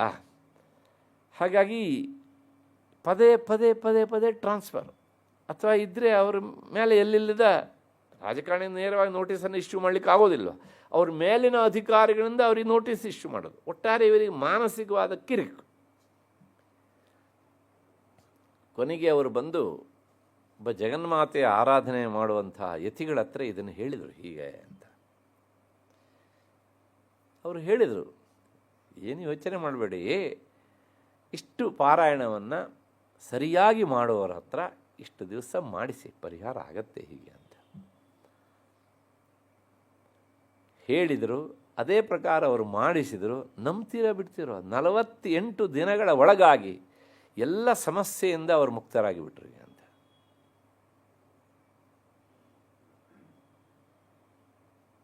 ಇದೆಲ್ಲ ಹೇಗಾಗತ್ತೆ ಕೇಳಿದರೆ, ನಾವು ಹೀಗೆ ಅಂತ ಶಬ್ದದಿಂದ ಹೇಳಲಿಕ್ಕೆ ಆಗುವುದಿಲ್ಲ. ಶತ್ರುಗಳೇ ಮಿತ್ರರಾಗಿ ಬಿಡ್ತಾರೆ, ನೋಟಿಸ್ ಕೊಡುವವರು ಅಲ್ಲಿಂದ ಟ್ರಾನ್ಸ್ಫರ್ ಆಗಿಬಿಡ್ತಾರೆ. ಕೊನೆಗೆ ಮೇಲಿನವರು ಹೇಳಿದರು ಸರ್, ಇಲ್ಲ ಸರ್ ದಯವಿಟ್ಟು ಅದೊಂದು ವಿಷಯ ಬಿಟ್ಟು ನೀವು ಬೇರೆ ಹೇಳಿ ಸರ್, ಅಂತ ಅಲ್ಲಿ ಬಂದು ಕುಳಿತವ್ರು ಹೇಳ್ತಾರೆ. ಇದು ಲೋಕದ ಅನುಭವ. ಹಾಗಾಗಿ ನ ರಾಜತಃ, ರಾಜರಿಂದಲೂ ಸಹ ಅವರಿಗೆ ಯಾವುದೇ ರೀತಿಯ ಬಾಧೆ ಇಲ್ಲ, ಕಳ್ಳರಿಂದಲೂ ಇಲ್ಲ. ಇಂದು ನ ಶಸ್ತ್ರ ನಲತೋ ಯೋಗಾತ್ ಕದಾಚಿತ್ ಸಂಭವಿಷ್ಯತಿ. ಶಸ್ತ್ರದಿಂದ ಯಾವುದೇ ರೀತಿಯಾದಂತಹ ತೊಂದರೆ ಇಲ್ಲ. ಶಸ್ತ್ರ ಅನ್ನೋದಕ್ಕೆ ಇನ್ನೊಂದು ಅರ್ಥ ಉಂಟು ಇವತ್ತಿನ ಕಾಲದಲ್ಲಿ. ಶಸ್ತ್ರ ಅಂದರೆ ಆಯುಧಗಳು ಅಂತ ಅರ್ಥ.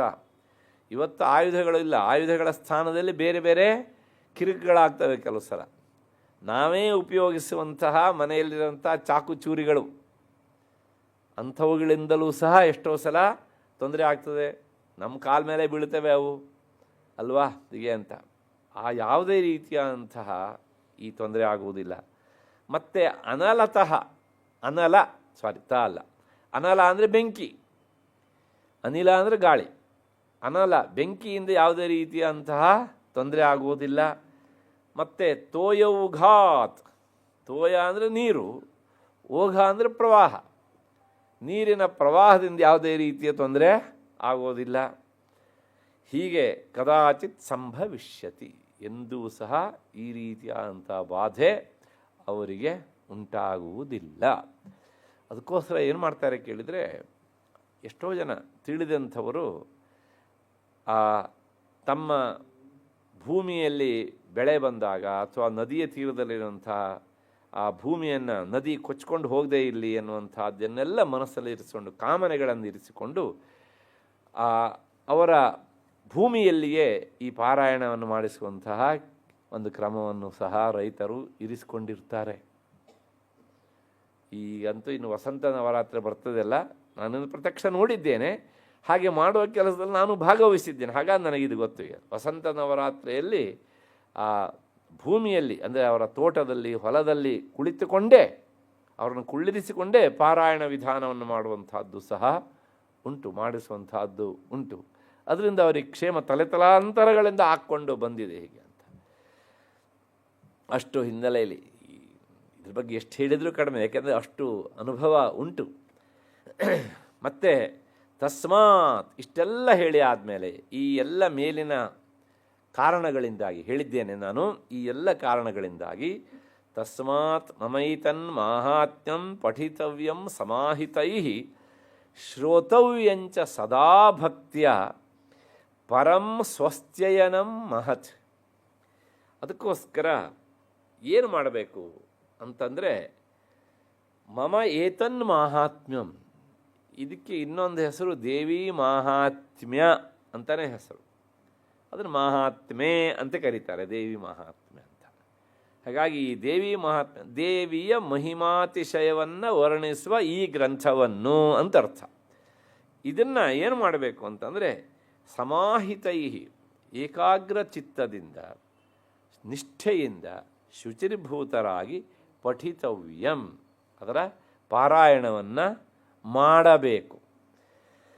ಯಾವನಿಗೆ ಪಾರಾಯಣ ಮಾಡಲಿಕ್ಕೆ ಬರೋದಿಲ್ವೋ ಹಾಗಿದ್ರೆ ಅವನೇನು ಮಾಡಬೇಕು ಅಂತಂದರೆ, ಶ್ರೋತವ್ಯಂ, ಅವನು ಅದನ್ನು ಕೇಳಬೇಕು. ಅದಕ್ಕೆ ಹ್ಯಾಕೆ ಕೇಳಬೇಕು ಕೇಳಿದ್ರೆ, ಭಕ್ತಿಯ ಸದಾ. ಅದು ಎಲ್ಲ ಕಡೆಗೂ ಅಪ್ಲೈ ಆಗ್ತಾ ಇರುತ್ತೆ. ಅದಕ್ಕೆ ಅಂತ ಅಂಡರ್ಲೈನ್. ಅದಕ್ಕೆ ಎಷ್ಟೋ ಸಲ ನಮ್ಮ ಹತ್ರ ಇಂಥ ಪ್ರಶ್ನೆಗಳೆಲ್ಲ ಬರ್ತವೆ. ನೋಡಿ ಸರ್, ನಾನು ದೇವರಿಗೆ ಹರಕೆ ಹೊತ್ಕೊಂಡು ಇಷ್ಟು ದಿವಸ ಮಾಡಿದೆ, ಏನೂ ಕೆಲಸ ಆಗಲಿಲ್ಲ ಅಂತ. ಇನ್ನು ಕೆಲಸ ಹೇಳ್ತಾರೆ, ಅವತ್ತಿಂದ ಮಾಡ್ತಾ ಇದ್ದೇನೆ, ಏನೂ ಆಗಲಿಲ್ಲ ಅಂತ. ಕೇಳಿದಾಗ ನಮಗೇನು ಅನಿಸುತ್ತೆ, 4 ಜನರ ಮಧ್ಯೆಯಲ್ಲಿ ಹಿಂಗೆ ಹೇಳಿದರೆ, ಇವ್ರು ಹೇಗೆ ಹೇಳಿದರೆ, ಆ ಬೇರೆಯವರಿಗೆ ಅಕಸ್ಮಾತ್ ನಾನು ಇದನ್ನು ಓದಬೇಕು ಅಥವಾ ಪಾರಾಯಣ ಮಾಡಿಸ್ಬೇಕು ಅಂತ ಭಾವನೆ ಇದ್ದವರಿಗೆ, ಓಹೋ ಏನೂ ಪ್ರಯೋಜನ ಆಗಲಿಲ್ವಂತೆ, ಯಾಕಂದರೆ ಪಕ್ಕದ ಮನೆ ಕಮಲಮ್ಮ ಹೇಳಿದ್ದಾರೆ. ದಯವಿಟ್ಟು ಆ ಹೆಸರು ಇರಾದ್ರೆ ಬೇಸರ ಮಾಡ್ಕೊಳ್ಬೇಡಿ, ದಯವಿಟ್ಟು. ವಿಷಯಕ್ಕೆ ಒಂದು ಹೆಸರು ಬೇಕಲ್ಲ ಅಂತ ಹೇಳಿದ್ದೇನೆ. ಆ ಹೆಸರು ಇದ್ದು ಅನ್ಯಥಾ ಭಾವಿಸ್ಬೇಡಿ, XYZ ಅಮ್ಮ ಅಂತ ಹೇಳ್ಬೋಣ. ಅದಕ್ಕೆ ಅವ್ರ ಮನಸ್ಸಲ್ಲಿ ಏನು ಭಾವನೆ ಹುಟ್ಟುತ್ತೆ ಅಲ್ವಾ? ಹಾಗಿದ್ರೆ ತೊಡಕಾದದ್ದು ಎಲ್ಲಿ? ಹಾಗಿದ್ರೆ ದುರ್ಗಾ ಸಪ್ತಶತಿ ಮಾಡಿಸಿದ್ರಿಂದ ಫಲ ಆಗೋದಿಲ್ವಾ? ಜಗನ್ಮಾತೆ ಮಾತು ಸುಳ್ಳಲ್ಲ. ಹಾಗಿದ್ರೆ ಅವ್ರಿಗೆ ಯಾಕೆ ಫಲ ಸಿಗಲಿಲ್ಲ ಅಂತಂದರೆ, ತೊಡಕಿರೋದಲ್ಲೇನೆ. ಏನಿಲ್ಲ, ಏಕಾಗ್ರತೆ ಇಲ್ಲ, ಭಕ್ತಿ ಮೊದಲಿಲ್ಲ ಅಲ್ವಾ. ಡಾಕ್ಟ್ರು ಔಷಧ ಕೊಡ್ತಾರೆ, ಡೋಸೇಜ್ ಸರಿಯಾಗಿ ತೊಗೊಂಡಿದ್ದೇನೆ, ಆದರೆ ಎಲ್ಲವೂ ಸಹ ಏನು ಕೇಳಿದರೆ ಅವ್ರು ಹೇಳ್ತಾರೆ ಬಿಫೋರ್ ಫುಡ್, ಇವರು ಆಫ್ಟರ್ ಫುಡ್ ತಗೊಂಡ್ರೆ ಪಾಲಿಸ್ಬೇಕು ತಾನೇ ಅದನ್ನು. ಇನ್ನು ಕೆಲವು ಸಲ ಆಫ್ಟರ್ ಫುಡ್ ತಗೊಳ್ತಾರೆ, ಬಿರ್ರ ತಗೊಳ್ಳೋದು, ಇವತ್ತು ತಗೊಳ್ಳೋದು ನಾಳೆ ಬಿಟ್ಬಿಡೋದು ನಾಡಿದ್ದು. ಇವಾಗ ಮೆಡಿಸಿನ್ ಕೆಲಸ ಮಾಡಲಿಲ್ಲ ಅಂತ ಹೇಳಬೇಕು ಅಥವಾ ಡಾಕ್ಟರ್ ಸರಿಯಾಗಿ ಡಯಾಗ್ನೋಸ್ ಮಾಡಲಿಲ್ಲ ಅಂತ ಹೇಳಬೇಕು, ಏನು ಹೇಳಬೇಕು ಅಲ್ವಾ. ಹಾಗಾಗಿ ಇದು ಹೇಗೆ ಕೇಳಿದರೆ, ನಾವು ಇಂಥದ್ದನ್ನೆಲ್ಲ ಆಚರಣೆ ತರಬೇಕಿದ್ರೆ ಒಂದು ತಲೆ ಮೊದಲೇ ಹುಡ್ಕೊಂಡಿರ್ತೇವೆ ನಾವು ಕಟ್ಟೋದಕ್ಕೆ ಅಂತ. ವ್ಯತ್ಯಾಸ ಆದ ತಕ್ಷಣ ಆ ತಲೆ ಕಟ್ಟೆ ಬಿಡೋದು. ವ್ಯತ್ಯಾಸ ಮಾಡಿಕೊಳ್ಳೋರು ನಾವೇ.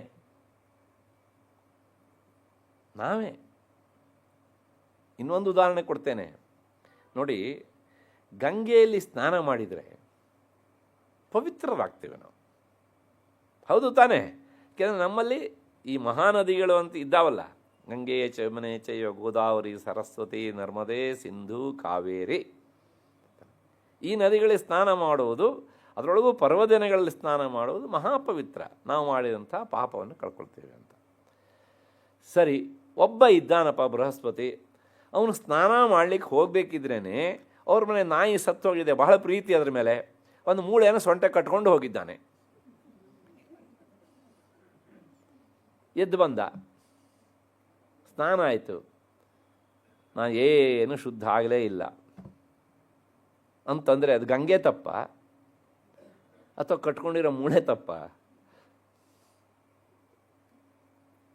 ಗಂಗೆಗೆ ಪವಿತ್ರನನ್ನಾಗಿ ಮಾಡೋ ಶಕ್ತಿ ಉಂಟು, ಅದರ ಮೂಳೆ ಯಾವುದೇ ಮೂಳೆ ಇರಲಿ ಅದು ಮನುಷ್ಯನನ್ನು ಅಪವಿತ್ರನನ್ನಾಗಿಸ್ತದೆ.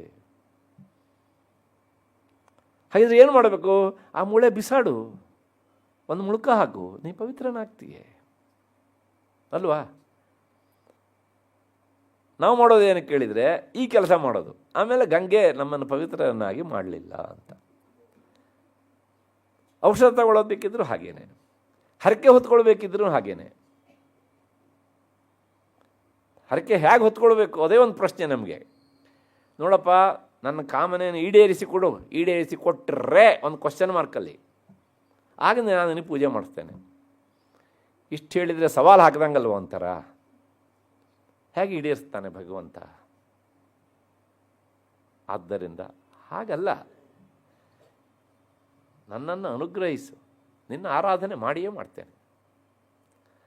ಹಾಗೆ ಆರಾಧನೆ ಮಾಡಬೇಕಿದ್ರೆ ನಿಷ್ಠೆ, ಏಕಾಗ್ರತೆ, ಭಕ್ತಿ, ಶ್ರದ್ಧೆ ಇವೆಲ್ಲ ಇದ್ದರೆ ಏನಾಗುತ್ತೆ ಕೇಳಿದರೆ ಮಾಡುವ ಕರ್ಮ ಸಾದ್ಗುಣ್ಯವಾಗ್ತದೆ, ಖಂಡಿತವಾಗಿಯೂ ಸಹ ಫಲ ಕೊಡ್ತದೆ. ಯಾಕೆಂದರೆ ಶ್ರದ್ಧಾಂಕಾಮಸ್ಯ ಮಾತರಂ. ಕರ್ಮದ ಹಿಂದೆ ಇರಬೇಕಾದಂಥದ್ದು ಭಕ್ತಿ ಮತ್ತು ಶ್ರದ್ಧೆ ಉಂಟಲ್ಲ, ಅದು ನಿಜವಾದಂಥ ಫಲ ಕೊಡುವ ಬೀಜಗಳು. ಹಾಗಾಗಿ ಅದಿಲ್ಲದೆ ಮಾಡಿದಾಗ ಏನಾಗುತ್ತೆ ಹೇಳಿದರೆ ಮೇಲ್ನೋಟಕ್ಕೆ ನಾವು ಕರ್ಮ ಮಾಡ್ತೇವೆ, ಆದರೆ ನಮ್ಮ ಕಾಮನೆ ಈಡೇರುವುದಿಲ್ಲ.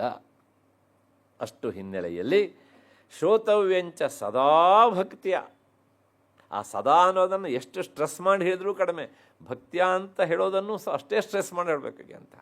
ಹಾಗೆ ಮಾಡಿದಾಗ ಏನಾಗುತ್ತೆ ಹೇಳಿದರೆ ಪರಂ ಸ್ವಸ್ಥ್ಯಯನಂ, ಖಂಡಿತವಾಗಿಯೂ ಸಹ ಸ್ವಸ್ಥ್ಯಯನಂ, ಒಳ್ಳೆಯದಾಗ್ತದೆ, ಒಳಿತಾಗ್ತದೆ ಅಂತ. ಮತ್ತಷ್ಟೇ ಅಲ್ಲ, ಮಹತ್, ಅಲ್ಲಿ ಎರಡು ಅಬ್ಜೆಕ್ಟಿವ್ ಉಂಟು, ಪರಂ ಸ್ವಸ್ಥ್ಯಯನಂ, ಮಹತ್ ಸ್ವಸ್ಥ್ಯಯನಂ. ಖಂಡಿತವಾಗಿಯೂ ಸಹ ಅಷ್ಟು ಒಳ್ಳೆಯದು ಆಗೇ ಆಗ್ತದೆ ಅಂತ ಈ 7ನೆಯ ಮಂತ್ರ ಹೇಳುತ್ತೆ. ಮತ್ತು ಅಷ್ಟೇ ಅಲ್ಲ, ಉಪಸರ್ಗಾನಶೇಷಾಂಸ್ತು ಮಹಾಮಾರೀ ಸಮುದ್ಭವಾನ್ ತಥಾ ತ್ರಿವಿಧಮುತ್ಪಾತಂ ಮಾಹಾತ್ಮ್ಯಂ ಶಮಯೇನ್ಮಮ. ನನ್ನ ಮಾಹಾತ್ಮ್ಯ, ಅದೇ ಕರ್ತೃಪದ, ಅದು ಇಷ್ಟನ್ನು ಶಮನಗೊಳಿಸ್ತದೆ ಈ ಮಾಹಾತ್ಮ್ಯ ಪಾರಾಯಣ ಮಾಡುವುದರಿಂದ ಅಂತ ಅರ್ಥ. ಯಾವ್ಯಾವುದಪ್ಪ ಅಂದರೆ ಉಪಸರ್ಗಾನ್ ಅಶೇಷಾನ್. ಉಪಸರ್ಗ ಅಂದರೆ ವ್ಯಾಕರಣಶಾಸ್ತ್ರ ದೃಷ್ಟಿಯಲ್ಲಿ ಪ್ರಿಪೋಸಿಷನ್ ಅಂತ ಒಂದು ಅರ್ಥ, ಅದಲ್ಲ, ಶಬ್ದದ ಹಿಂದೆ ಹಾಕಿ ಸೇರಿಸುವಂತಹದ್ದು. ಅವ್ಯಯಗಳಿವೆ, ನಿಪಾತಗಳು ಅಂತ ಕರೀತಾರೆ ಅದನ್ನು, ಅವಲ್ಲ. ಉಪಸರ್ಗ ಅಂದರೆ ಉಪದ್ರವ ಅಂತ ಅರ್ಥ, ಬಾಧೆ, ತೊಂದರೆ ಅಂತ ಅರ್ಥ. ಯಾವ್ಯಾವುದು ಅಂತಂದರೆ ಮಹಾಮಾರಿ. ಇವತ್ತು ಈ ಶಬ್ದಗಳೆಲ್ಲ ಸ್ವಲ್ಪ ಹಿಂದಕ್ಕೆ ಸರಿತಾ ಇವೆ. ಹಿಂದೆಲ್ಲ ಸಿಡುಬು, ಕಾಲರ ಇವೆಲ್ಲ ರೋಗಗಳು ಬಂದಾಗ ಅವುಗಳನ್ನು ಮಾರಿಕಾ ಉಪದ್ರವ ಅಂತ ಕರೀತಿದ್ರು. ಅಷ್ಟೇ ಅಲ್ಲ, ಊರೇ ಸತ್ತು ಹೋಗ್ತಿತ್ತು. ಊರು ಸತ್ತು ಹೋಗ್ತಿದ್ರೆ ಊರಲ್ಲಿರುವ ಜನ.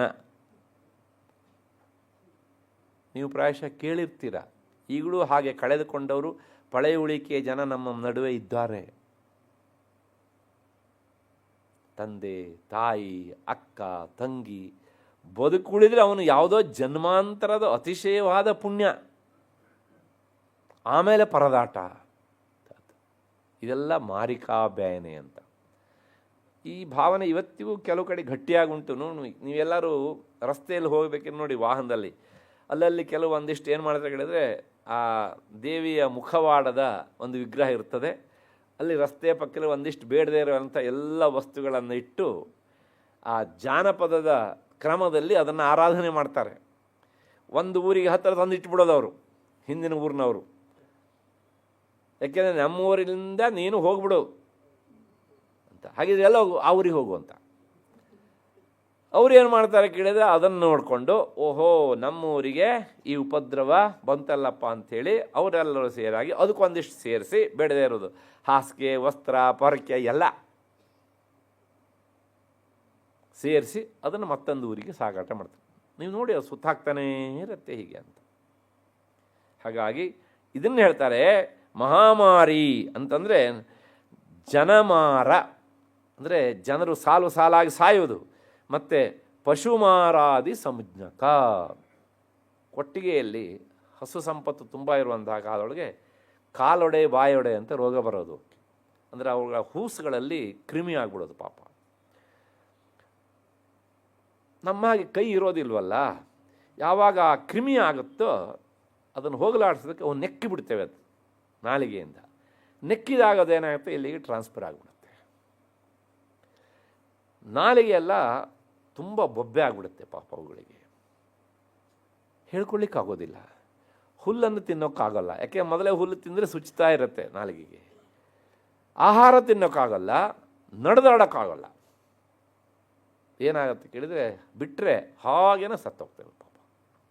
ಅಂತಹ ಸಂದರ್ಭದಲ್ಲಿ ಅವುಗಳಿಗೆ ಕೇವಲ ಒಂದಿಷ್ಟು ಗಂಜಿಯನ್ನು ಮಾಡಿ ಅವುಗಳನ್ನು ತಣಿಸಿ, ಆ ಗಂಜಿಯನ್ನು ರಾಗಿ ಗಂಜಿಯೋ, ಅಕ್ಕಿ ಗಂಜಿಯೋ, ಜೋಳದ ಗಂಜಿಯೋ, ಕೆಲವು ಆ ಸಂದರ್ಭದಲ್ಲಿ ತಿಂತವೆ. ಅದು ಆಗದಿದ್ದಾಗ ಒಂದು ರೀತಿ ಈ ಬಾಟ್ಲ್ ತರಹ ಇನ್ಸ್ಟ್ರೂಮೆಂಟ್ ಬರುತ್ತೆ, ಅದರೊಳಗೆ ಹಾಕಿ ಬಾಯಿಗಳಿಗೆ, ಚಿಕ್ಕ ಮಕ್ಕಳಿಗೆ ಸ್ಪೂನ್ ಫೀಡ್ ಮಾಡ್ತೇವಲ್ಲ ಹಾಗೆ ಮಾಡಿ ಆರೈಕೆ ಮಾಡಬೇಕು. ಎಲ್ಲವೂ ಸಹ ಆ ಮಾರಿಕಾ ಬೇನೆಯ ಲಕ್ಷಣಗಳು. ಕೊಟ್ಟಿಗೆನೇ ಖಾಲಿ ಆಗಿಬಿಡುತ್ತೆ ಇಂತಹ ಬೇನೆಗಳು ಬಂದರೆ. ಮೆಡಿಸಿನ್ ಅಡ್ವಾನ್ಸ್ ಆಗಿದೆ, ಜನರು ಹೆಚ್ಚು ಹೊತ್ಕೊಂಡಿದ್ದಾರೆ. ಎಷ್ಟು ಹೆಚ್ಚು ಹೊತ್ಕೊಂಡಿದ್ದಾರೆ ಅಂದರೆ ಕೊಟ್ಟಿಗೆಗಳೇ ಇಲ್ಲ ಊರುಗಳಲ್ಲಿ. ಅಷ್ಟರ ಮಟ್ಟಿಗೆ ಎಚ್ಚೆತ್ಕೊಂಡು ಬಿಟ್ಟಿದ್ದಾರೆ ಈಗ. ಆದರೂ ಸಹ ಒಂದು ನೆನ್ಪಿಟ್ಕೊಳ್ಬೇಕು, ಇವತ್ತಿಗೂ ಸಹ ಮಲೆನಾಡಿನಲ್ಲಿ ಮತ್ತು ಬೇರೆ ಬೇರೆ ಊರುಗಳಲ್ಲಿ ಇರುವ ಪಶುಗಳಿಗೆ ತೊಂದರೆ ಆಗದೇ ಇಲ್ಲ ಅಂಥೇಳಿ ಕೊಟ್ಟಿಗೆಯಲ್ಲಿಯೇ ವೈದಿಕರನ್ನು, ಋತ್ವಿಯರನ್ನು ಕೂರಿಸಿ ಇದನ್ನು ಪಾರಾಯಣ ಮಾಡುವಂತಹ ಕ್ರಮ ಉಂಟು. ಅಕಸ್ಮಾತ್ತಾಗಿ ಕೊಟ್ಟಿಗೆಯಲ್ಲಿ ಕುಳಿತು ಮಾಡಲಿಕ್ಕೆ ಆಗದೇ ಇದ್ದರೆ ಮನೆಯಲ್ಲಿ ಮಾಡಿದರೂ ಸಹ ಆ ನಿಮಿತ್ತವಾಗಿ ಮಾಡ್ತಾರೆ. ಅಂದರೆ ಈ ರೀತಿಯ ಆರಾಧನೆ ನಮ್ಮಲ್ಲಿ ಮೊದಲೊಂದನೂ ಸಹ ನಡೆದುಕೊಂಡು ಬಂದಿದೆ. ಕಾರಣ ಏನಂದರೆ ಜಗನ್ಮಾತೆಯ ಮಾತು ಅದು. ಉಪಸರ್ಗಾನಶೇಷಾಂಸ್ತು ಮಹಾಮಾರಿ ಸಮುದ್ಭವಾನ್ ತಥಾ ತ್ರಿವಿಧಮುತ್ಪಾತಂ. ಇದರ ಜೊತೆಗೆ 3 ಥರದ ಉತ್ಪಾತಗಳು ಅಂತ, ಇವೆಲ್ಲವುಗಳನ್ನು ಸಹ ನನ್ನ ಮಹಾತ್ಮೆ ಶಮನಗೊಳಿಸ್ತದೆ ಅಂತ ಜಗನ್ಮಾತೆಯ ಮಾತು. ಹಾಗಿದ್ದರೆ ಇಲ್ಲಿ ಇನ್ನೊಂದು ಮಾತನ್ನು ಹೇಳ್ತಾರೆ. ಮಹಾಮಾರಿ ಅಂದರೆ ಅದಕ್ಕೆ ಚಿಕಿತ್ಸೆಯೇ ಇಲ್ಲ. ಹಿಂದೆಲ್ಲ ಈ ಸಿಡುಬು ಕಾಲರ ಬರ್ತಿತ್ತಲ್ಲ, ಔಷಧವೇ ಇರ್ತಾ ಇರಲಿಲ್ಲ. ಹಾಗಾಗಿ ಔಷಧ ಇಲ್ಲದೇ ಎಷ್ಟೋ ಜನ ಹೋಗ್ಬಿಡೋರು ಈಗ ಅಂತ. ಮತ್ತು ಜ್ವರ, ಅತಿಯಾದಂಥ ಜ್ವರ, ಮತ್ತು ಅತಿಸಾರ, ಅತಿಯಾದಂಥ ಭೇದಿ, ಅತಿಸಾರ ಅಂದರೆ ಭೇದಿ ಅಂತ ಅರ್ಥ. ಇವುಗಳಿಂದಾಗಿಯೇ ಏನಾಗ್ತಾಯಿದೆ, ಸಾಂಕ್ರಾಮಿಕ ರೋಗಗಳು ಒಬ್ಬನಿಗೆ ಬಂತು ಅಂದರೆ ಎಲ್ಲರಿಗೂ ಸಹ ಅದು ಹಬ್ಬಿ ಹೋಗೋದು ಹೀಗೆ ಅಂತ. ಇಂತಹ ರೋಗಗಳನ್ನೆಲ್ಲವನ್ನೂ ಸಹ ನನ್ನ ಮಹಾತ್ಮೆ ನಿವಾರಣೆ ಮಾಡುತ್ತೆ. ಅದರ ಜೊತೆಗೆ 3 ತರಹದ ಉತ್ಪಾತಗಳು. ಈ 3 ತರಹದ ಉತ್ಪಾತಗಳಲ್ಲಿ ಮತ್ತೆ 2, ಒಂದೊಂದು ಉತ್ಪಾದದಲ್ಲಿ 3 ಭೇದ.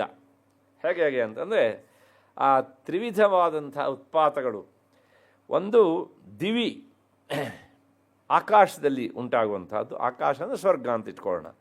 ಅಂತರಿಕ್ಷ, ಭೂಮಿ ಮತ್ತು ಆಕಾಶ ಮಧ್ಯದ ಭಾಗ ಅಂತ. ಮತ್ತು ಭೌಮ, ಭೂಮಿಯಲ್ಲಿ ಆಗುವಂಥದ್ದು ತೊಡಕುಗಳು. ಇವುಗಳನ್ನು ಆದಿ 3 ತರಹದ ಈ ಉತ್ಪಾತಗಳು ಅಂತ ಕರೀತಾರೆ. ಹೇಗೆ ಅಂತಂದರೆ ನೋಡಿ, ಭೂಮಿಯಲ್ಲಿ ಆಗುವಂಥ ಉತ್ಪಾತ ಸ್ಥಾವರ, ಇದ್ದಕ್ಕಿದ್ದ ಹಾಗೆ ಮರಗಳಿಗೆ ಕಾಯಿಲೆ ಬರುತ್ತೆ. ನೀವೇನೇ ಮೆಡಿಸಿನ್ ಮಾಡಿ ವಾಸಿ ಆಗೋದಿಲ್ಲ. ಅಲ್ಲ, ಈಗಲೂ ಇಂಥ ಮಾತು ಹೇಳ್ತೀರನ್ರಿ ಅಂತ ನೀವು ನನ್ನ ಹತ್ರ ಕೇಳ್ಬೋದು. ನಾನು ಹೇಳೋದಿಲ್ಲ, ನೀವು ನೋಡಿರ್ತೀರ. ಈಗ ಒಂದು 5 ವರ್ಷದಿಂದ ತೆಂಗಿನ ಮರಗಳಿಗೆ ನುಷಿ ರೋಗ ಅಂತ ಬಂತು. ಕೇಳಿ, ಮಂಡ್ಯ, ರಾಮನಗರ ಈ ಕಡೆ ಎಲ್ಲ ಭಾಗಗಳಿಗೂ ಸಹ ಅವರು ಮಾಡದೇ ಇರುವಂಥ ಚಿಕಿತ್ಸೆ ಇಲ್ಲ, ಅದಕ್ಕೆ ವಾಸಿ ಆಯ್ತಾ? ಕೊನೆಗೆ ಕೈ ಕಟ್ಟಿ ಕುಳಿತರು, ಆಮೇಲೆ ಶರಣು ಹೋದರು. ಅಷ್ಟೋ ಇಷ್ಟೋ ಜನ ಅಲ್ಲಿ ಇಲ್ಲಿ. ಇದನ್ನೇನಂತ ಕರೀತಾರೆ, ಭೂಮಿಯಲ್ಲಿ ಆಗೋ ಉತ್ಪಾತಗಳು ಅಂತ. ಹಾಹಾಕಾರ ಎಬ್ಬಿಸಿಬಿಟ್ರು ರೈತರು ಅಷ್ಟರ ಮಟ್ಟಿಗೆ. ಮತ್ತು ಕ್ಷಿತೌ ಯಸ್ತು ಸ್ಥಾವರೇ ವಾ ಅಥವಾ ಜಂಗಮೇ. ಮತ್ತು ಕೆಲವು ಸಲ ಏನಾಗುತ್ತೆ, ಇದ್ದಕ್ಕಿದ್ದಾಗೆ ಪ್ರಾಣಿಗಳಿಗೆ ರೋಗ ಬಂದುಬಿಡುತ್ತೆ. ಮತ್ತು ಪುನಃ ನೋಡಿ, ಇದ್ದಕ್ಕಿದ್ದಾಗೆ ಕಾಗೆಗಳು ಸಾಯ್ತವೆ, ಮಂಗಗಳು ಸಾಯ್ತವೆ, ಪಕ್ಷಿಗಳು ಸಾಯ್ತವೆ. ಹೌದು, ಗುಬ್ಬಚ್ಚಿಗಳು ಇಲ್ಲದೆ ಇರುವುದಕ್ಕೆ ಕಾರಣ ಇದು ಒಂದೇ ಅಲ್ಲ, ಈ ಟವರ್ಗಳಿರ್ತಾವಲ್ಲ ಅದು ಕಾರಣ. ಅದರಿಂದಾಗಿ ಅವಕ್ಕೆ ಏನಾಗುತ್ತೆ ಅಂದರೆ ಹಾರ್ಟ್ ಫೇಲ್ಯೂರ್ ಆಗಿಬಿಡುತ್ತೆ ಅಂತ ಪ್ರಸಿದ್ಧಿ. ಹಾಗಾಗಿ ಹಳ್ಳಿಗಳಲ್ಲೆಲ್ಲ ಕರೆಂಟ್ ಬರುವಕ್ಕಿಂತ ಮೊದಲು ಗುಬ್ಬಚ್ಚಿಗಳು ಎಷ್ಟಿದ್ವು, ಇವತ್ತು ಅಷ್ಟಿಲ್ಲ. ಅದರೊಳಗೂ ಸಹ ಎಲ್ಲಿ ಟೆಲಿಫೋನ್ ಟವರ್ಗಳಿರ್ತಾವಲ್ಲ ಅದರ ಹತ್ತಿರ ಎಲ್ಲೂ ಸುಳಿಯಲ್ಲವು ಪಾಪ, ಅದು ಕಾರಣ ಹೀಗೆ ಅಂತ. ಹಾಗಾಗಿ ಅವುಗಳಿಗೂ ಸಹ ಕಾಯಿಲೆ ಬರುತ್ತೆ ಸಾಮೂಹಿಕವಾಗಿ. ಜಂಗಮೇ. ಮತ್ತು ನಾನಾ ವಿಧ ವಿಕಾರ, ಇದ್ದಕ್ಕಿದ್ದ ಹಾಗೆ ಪ್ರಕೃತಿಯಲ್ಲಿ ಏರಿಳಿತಗಳು ಆಗ್ಬಿಡ್ತವೆ. ಪ್ರವಾಹ ಬರ್ತದೆ, ವಿಪರೀತ ಸೆಕೆ ಪ್ರಾರಂಭ ಆಗ್ತದೆ, ಅದಿಲ್ಲದ್ರೆ ಮಳೆಯೇ ಬರುವುದಿಲ್ಲ. ಇದೆಲ್ಲ ಪ್ರಕೃತಿಯಲ್ಲಿ ಆಗುವಂಥ ವಿಕಾರ. ಎಲ್ಲವನ್ನು ಸಹ ಉತ್ಪಾತಗಳು, ಕೆಡಕು ಸೂಚನೆಗಳು. ಇಂಥವುಗಳನ್ನೆಲ್ಲ ಭೂಮಿಯಲ್ಲಿ ಆಗುವಂಥ ಉತ್ಪಾತ ಅಂತ ಕರೀತಾರೆ. ಅದಾದ ಮೇಲೆ ನಿರ್ಘಾತ ಪರಿವೇಶೋಲ್ಕ ಪುರಂದರ ಧನುರ್ಧ್ವಜಾ ಏವಮಾದ್ಯ ಮಹೋತ್ಪಾತ ಅಂತರಿಕ್ಷಾ ಸ್ಮೃತ ಬುಧೈ. ಇನ್ನು ಅಂತರಿಕ್ಷದಲ್ಲಾಗುವಂಥ ಉತ್ಪಾತಗಳು ನಿರ್ಘಾತ, ಇದ್ದಕ್ಕಿದ್ದ ಹಾಗೆ ವಿಚಿತ್ರವಾದಂಥ ಶಬ್ದ ಕೇಳಿಸೋದು ಆಕಾಶದಲ್ಲಿ.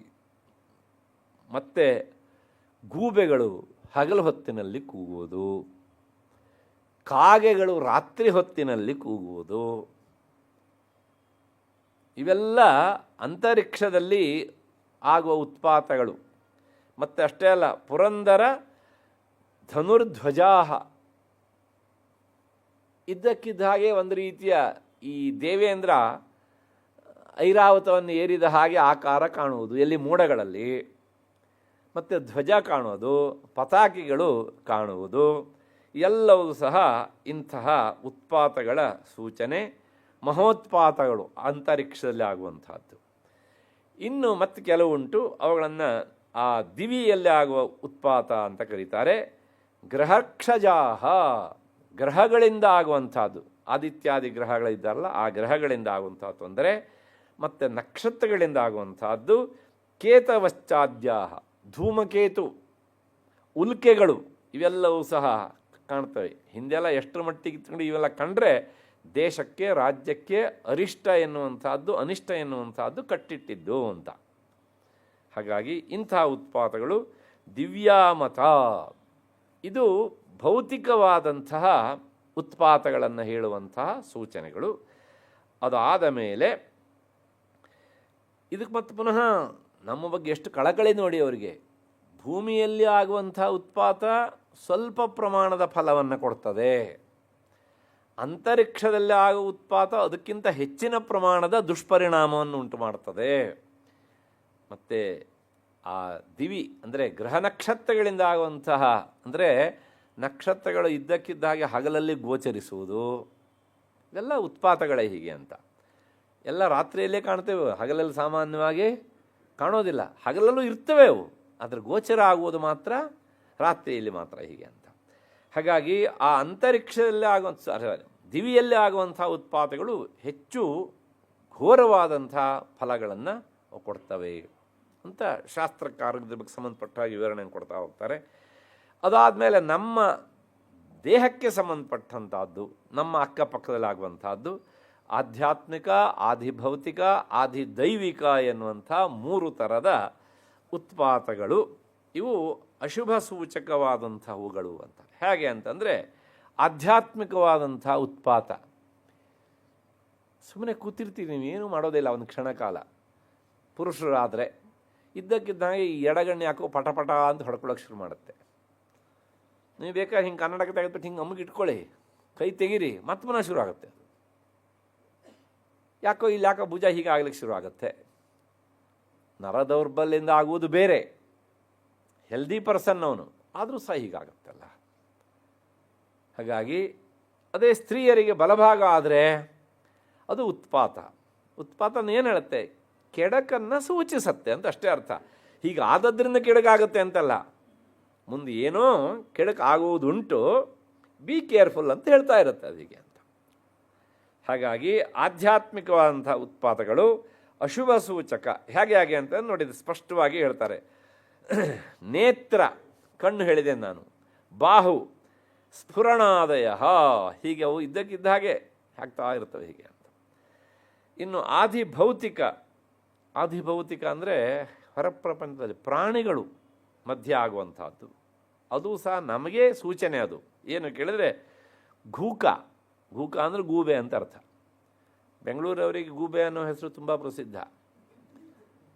ಯಾಕೆಂದರೆ ಮೊದಲು ಬೈಗಳ ಮೊದಲನೇ ಶಬ್ದ ಅದು ಗೂಬೆ ಅಂತ ಅಲ್ವಾ.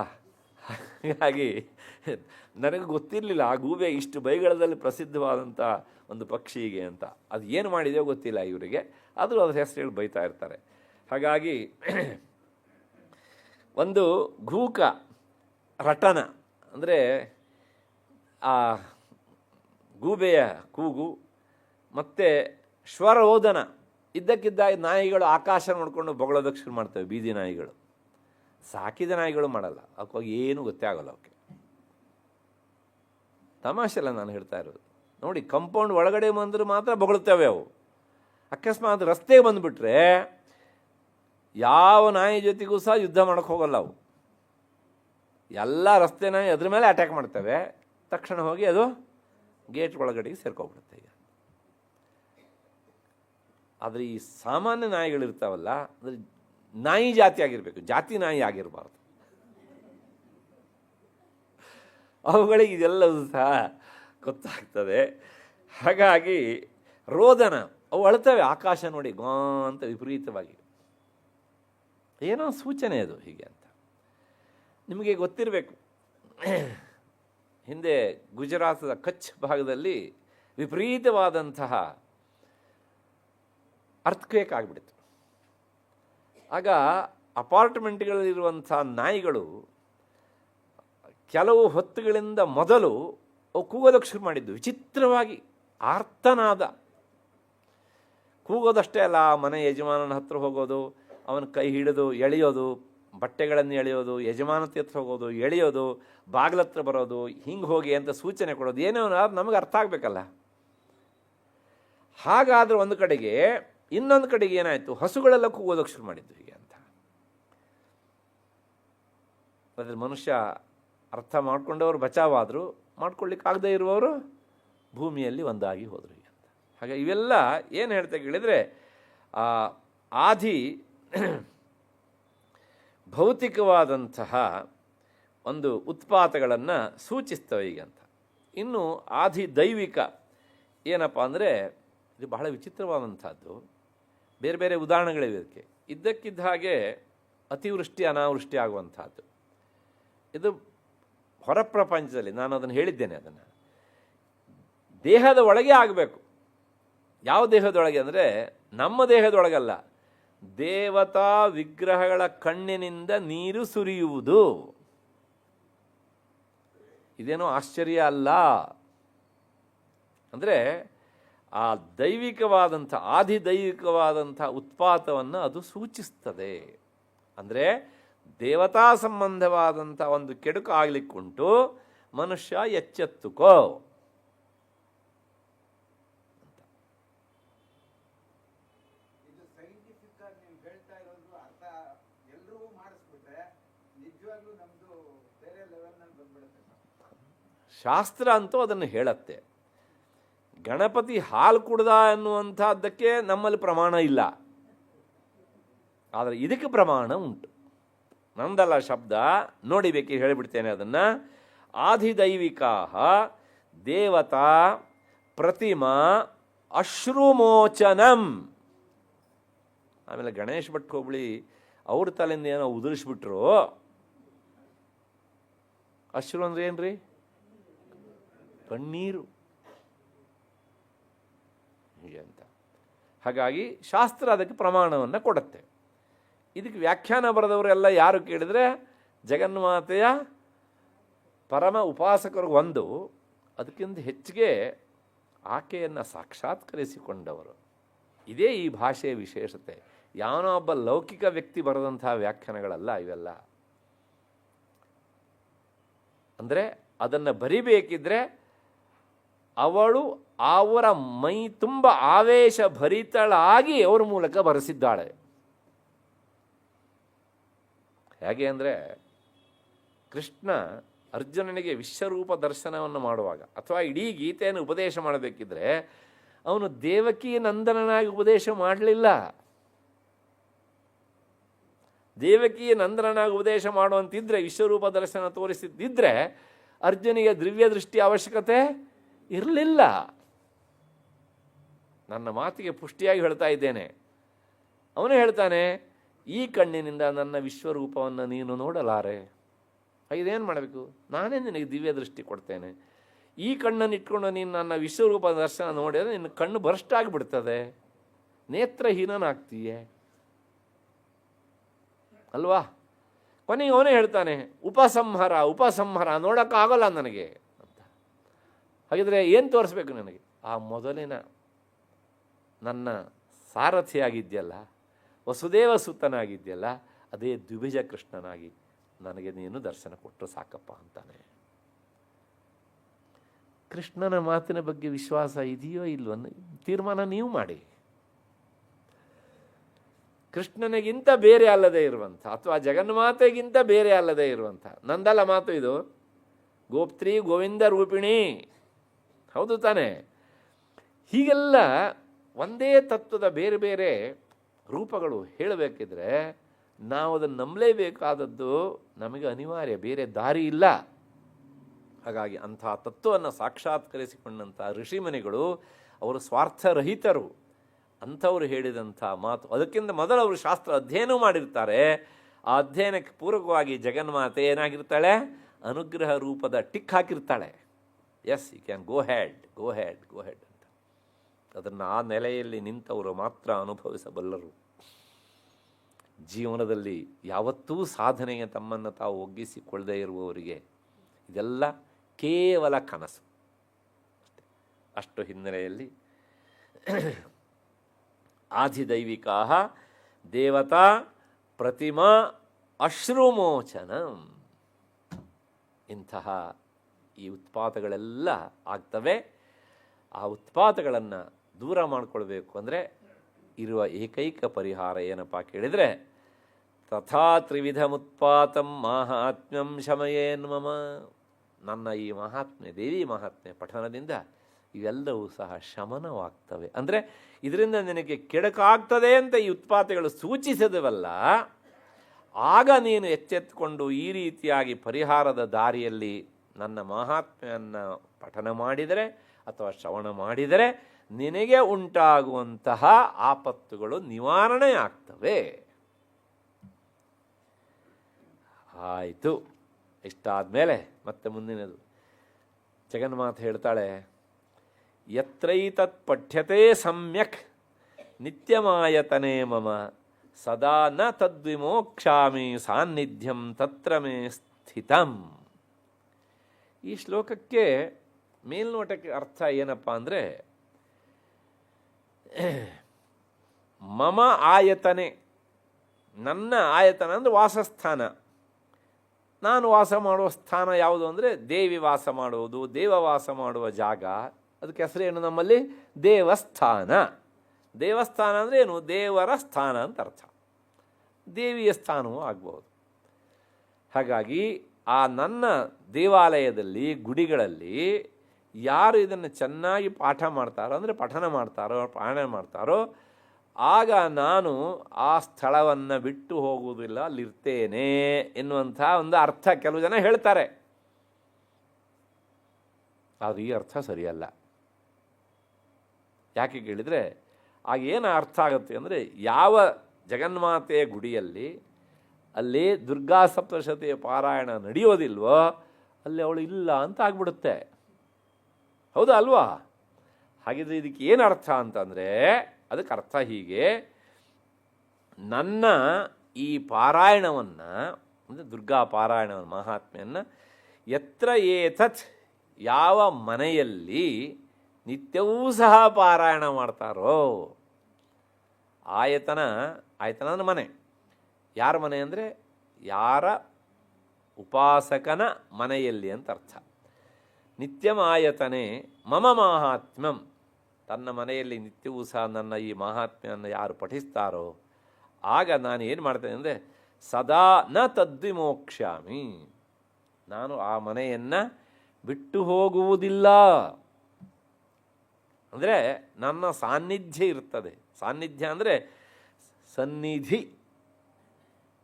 ಅವಳಿರುವುದೇ ನಿಜವಾದ ನಿಧಿ ಅಲ್ವಾ, ಅವಳ ಅನುಗ್ರಹ ಅಲ್ಲಿರ್ತದೆ. ಅದು ಇದ್ದಿದ್ದಕ್ಕೆ ಸಂಕೇತ ಏನೇನು ಕೇಳಿದರೆ, ಎಲ್ಲರೂ ಆರೋಗ್ಯವಂತರಾಗಿರ್ತಾರೆ, ಹುಟ್ಟುವ ಮಕ್ಕಳೆಲ್ಲ ಬುದ್ಧಿವಂತರಾಗಿರ್ತಾರೆ, ಹಿಡಿದ ಕೆಲಸ ಎಲ್ಲ ಸಕ್ಸಸ್ ಆಗ್ತದೆ. ಅದ್ರ ಜೊತೆಗೆ ಎಲ್ಲರಿಗೂ ಆ ದೈವನಿಷ್ಠೆ ಇರ್ತದೆ. ಎಲ್ಲರೂ ಅವರವ್ರ ಕರ್ತವ್ಯದಲ್ಲಿ ಪ್ರಾಮಾಣಿಕರಾಗಿ ದುಡಿತಾರೆ, ಬದುಕ್ತಾರೆ. ಇದೆಲ್ಲ ಏನು ಹೇಳುತ್ತೆ? ಓಹೋ, ದೈವಿ ಅನುಗ್ರಹವನ್ನು ಒಳಗೊಂಡಂತಹ ಕುಟುಂಬ ಹೇಳುತ್ತಾ ಇಲ್ವಾ? ಹೀಗೆ ಆದರೆ ಒಂದೇ ಒಂದು ಕೆಲಸ ಅಂದರೆ, ಇಂತಹ ಆರಾಧನೆ ನಡೆಯುವಂತಹ ಮನೆಯಲ್ಲಿ ಸಾನ್ನಿಧ್ಯಂ ಮೇ ತತ್ರ ಸ್ಥಿತಂ, ಮೇ ಸಾನ್ನಿಧ್ಯಂ ಸ್ಥಿತಂ, ನನ್ನ ಸಾನ್ನಿಧ್ಯ ಇದ್ದೇ ಇರ್ತದೆ ಅಲ್ಲಿ. ಹೀಗೆ ಅಂತ ಅಂದರೆ, ಜಗನ್ಮಾತೆ ನಮ್ಮ ಮನೆಗೆ ಬರಬೇಕು ಅಂದರೆ ನಾವು ಸದಾ ಮಾಡಲಿಕ್ಕೆ ಆಗದಿದ್ರೂ ಸಹ ಕೊನೆಯ ಪಕ್ಷ ತಿಂಗಳದಲ್ಲೋ ವರ್ಷದಲ್ಲೋ ದಕ್ಷಿಣಾಯಣ ಉತ್ತರಾಯಣಕ್ಕೆ ಒಮ್ಮೆಯೋ ಆದರೂ ಸಹ ಅದನ್ನು ಮಾಡ್ತಾ ಇದ್ದರೆ ಆಗ ಅವಳ ಸಾನ್ನಿಧ್ಯ ಆ ಪ್ರಮಾಣದಲ್ಲಿ ಉಂಟಾಗ್ತದೆ. ನಾವು ಮಾಡುವ ಪಾರಾಯಣ ಪ್ರಮಾಣಕ್ಕೆ ತಕ್ಕ ಹಾಗೆ ಅವಳ ಸಾನ್ನಿಧ್ಯ ಅಷ್ಟೇ. ಯಾಕೆ ಈ ಮಾತನ್ನು ಹೇಳ್ತೇನೆ ಅಂದರೆ, ದಕ್ಷಿಣೆಗೆ ತಕ್ಕ ಪ್ರದಕ್ಷಿಣೆ ಅಂತ ಒಂದು ಮಾತುಂಟು. ಇದರ ಈ ಮಾತಿನ ಹಿಂದೆ ಒಂದು ಕಥೆ ಉಂಟು. ಏನು ಅಂತಂದರೆ, ಅದು ಒಂದು ಊರಿಗೆ ಹೆಸರಿಲ್ಲ. ಕಥೆಯಲ್ಲಿ ಬರೋ ಊರಿಗೆಲ್ಲ ಹೆಸರು ಬೇಕು ಅಂತ ಇಲ್ಲ. ಅಲ್ಲಿ ಏನಾಯಿತು ಕೇಳಿದರೆ, ಒಬ್ಬರು ಜೋಯಿಸರು ಇದ್ದರು. ಅವರು ಅಶ್ವತ್ಥ ಮರಕ್ಕೆ ಪ್ರದಕ್ಷಿಣೆ ಹಾಕ್ತಾ ಇದ್ದರು. ದಾರಿಯಲ್ಲಿ ಹೋಗಾತ ಒಬ್ಬ ಕೇಳಿದ, ಏನು ಜೋಯಿಸ್ರೆ ಇಷ್ಟೊತ್ತಿಗೆ ಇಲ್ಲಿ ಪ್ರದಕ್ಷಿಣೆ ಹಾಕ್ತಾ ಇದ್ರಲ್ಲ, ಏನು ಸಮಾಚಾರ ಅಂತ. ಆಗ ಅವರು ಹೇಳಿದ್ರಂತೆ, ಇನ್ನೇನಿಲ್ಲ, ಈ ಪ್ರದಕ್ಷಿಣೆ ಹಾಕ್ತಾ ಇರುವುದು ನನಗಲ್ಲ, ನಮ್ಮ ಊರಿನಲ್ಲಿರುವಂಥ ಶಾನ್ಭೋಗರಿಗೆ ಆರೋಗ್ಯ ಸರಿ ಇಲ್ಲ. ಹಾಗಾಗಿ ಅವರು ದಿನವೂ ಇಷ್ಟು ಪ್ರದಕ್ಷಿಣೆ ಹಾಕಿ ನನ್ನ ಪರವಾಗಿ ಅಂತ ನಾನು ಒಂದಿಷ್ಟು ದಕ್ಷಿಣೆ ಕೊಟ್ಟಿದ್ದಾರೆ. ಹಾಗಾಗಿ ನಾನೇನು ಮಾಡ್ತೇನೆ ಅಂದರೆ ಅವರು ಕೊಟ್ಟ ದಕ್ಷಿಣೆಗೆ ಸರಿಯಾಗಿ 21 ಪ್ರದಕ್ಷಿಣೆ ಹಾಕ್ತಾ ಇದ್ದೇನೆ ಅಂತ 21 ದಿವಸ ಹಾಕಿದ್ರು.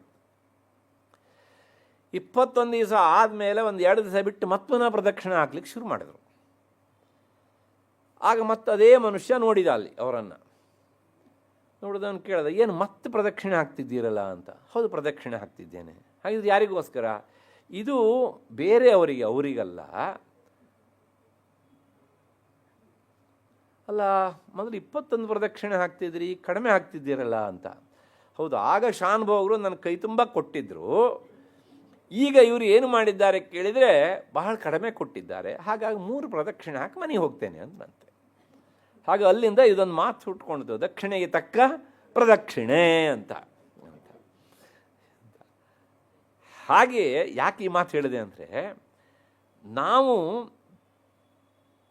ವಾರನೂ ಅಲ್ಲ ಅಂದರೆ ಅಷ್ಟಮಿ, ನವಮಿ, ಚತುರ್ದಶಿ ಬಿಟ್ಬಿಡಿ, ವಾರಕ್ಕೊಮ್ಮೆಯೂ ಆಗೋದಿಲ್ಲ, ತಿಂಗಳಿಗೊಂದ್ಸಲೂ ಆಗೋದಿಲ್ಲ, 6 ತಿಂಗಳಿಗೊಮ್ಮೆಯೂ ಸಹ ಆಗೋದಿಲ್ಲ, ಕೊನೆ ಪಕ್ಷ ವರ್ಷಕ್ಕೊಮ್ಮೆ ಅಲ್ವಾ?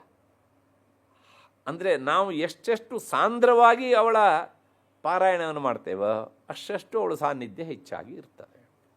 ಎಷ್ಟೆಷ್ಟು ನಾವು ವಿರಳವಾಗಿ ಮಾಡ್ತೇವೋ ಅಷ್ಟಷ್ಟು ಸಾನ್ನಿಧ್ಯವೂ ಸಹ ವಿರಳ ಆಗ್ತಾ ಹೋಗುತ್ತೆ.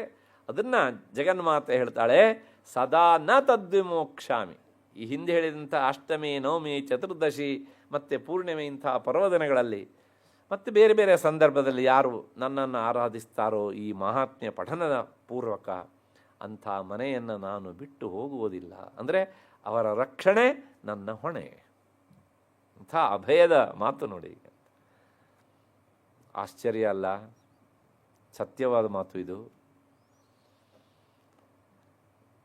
ಕೆಲವು ಸಲ ಇಂತಹ ವಿಷಯಗಳಲ್ಲಿ ನಮ್ಮ ಬುದ್ಧಿ ಕೆಲಸ ಮಾಡುವುದೇ ಇಲ್ಲ. ಒಂದು ಘಟನೆ ಹೇಳಬೇಕು ನಾನು. ಅದೊಂದು ಊರು ಗೊತ್ತಿದೆ ನನಗೆ, ಆದರೂ ಹೇಳುವಂತಿಲ್ಲ. ಅಲ್ಲೊಬ್ಬ ವ್ಯಕ್ತಿ, ಜಗನ್ಮಾತೆಯ ಆರಾಧಕರು ಅವರು. ವಯಸ್ಸು 92.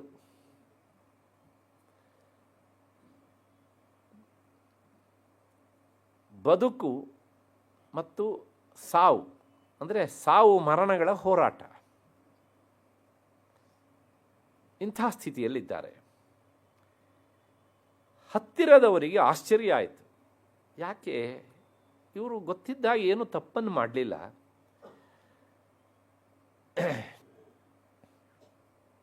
ಆದರೆ ಇವರು ಯಾಕೆ ಇಂಥ ಸಂಕಟವನ್ನು ಅನುಭವಿಸ್ತಾ ಇದ್ದಾರೆ, ಯಾಕೆ ಇವರಿಗೆ ಪ್ರಾಣ ಉತ್ಕ್ರಮಣ ಆಗ್ತಾ ಇಲ್ಲ? ಉತ್ತರ ಸಿಗಲಿಲ್ಲ. ಕೊನೆಗೆ ಯಾರೋ ಒಬ್ಬರು ಒಂದು ಮಾತನ್ನು ಹೇಳಿದರು ಅಲ್ಲಿ ಬಂದವರು. ಒಂದು ಸಲ ಸರಿಯಾದಂಥ ಜ್ಯೋತಿಷಿಗಳ ಹತ್ರ ಒಂದು ಪ್ರಶ್ನೆಯನ್ನು ಹಾಕಿ, ಪ್ರಶ್ನೆ ಅಂದರೆ ಅವ್ರು ಯಾವಾಗ ದೇಹ ಬಿಡ್ತಾರೆ ಅಂತಲ್ಲ, ಇವತ್ತಿನ ಮಕ್ಕಳಾರು ಆ ಕೆಲಸ ಮಾಡ್ತಾರೆ, ಅದಲ್ಲ. ಯಾಕೆ ಅವರಿಗೆ ಈ ಸ್ಥಿತಿ?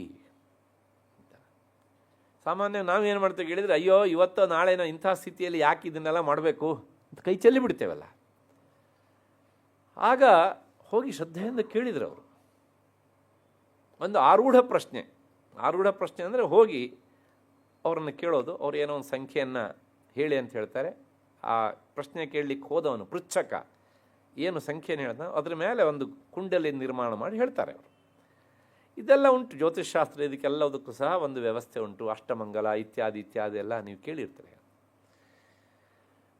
ಕೊನೆಗೆ ಇವರು ಹೇಳಿದಂತಹ ಸಂಖ್ಯೆ ಮೇಲೆ ನಿರ್ಧಾರ ಮಾಡಿ ಅವರು ಹೇಳಿದರು. ತಕ್ಷಣ ಅವರಿಂದ ಒಂದು ಪ್ರಶ್ನೆ ಬಂತು. ಏನು ಪ್ರಶ್ನೆ ಬಂತು? ಇವರು ಜಗನ್ಮಾತೆಯನ್ನು ಆರಾಧಿಸ್ತಿದ್ರಾ ಅಂತ. ಅವರಿಗೇನೂ ಗೊತ್ತಿಲ್ಲ, ಭಾಳ ದೂರ ಕೇಳಿದ್ದಾರೆ ಅವರು. ಹೌದು. ಹಾಗಿದ್ರೆ ಈಗ ಅವಳಿಗೆ ಶರಣು ಹೋಗಬೇಕು ನೀವು.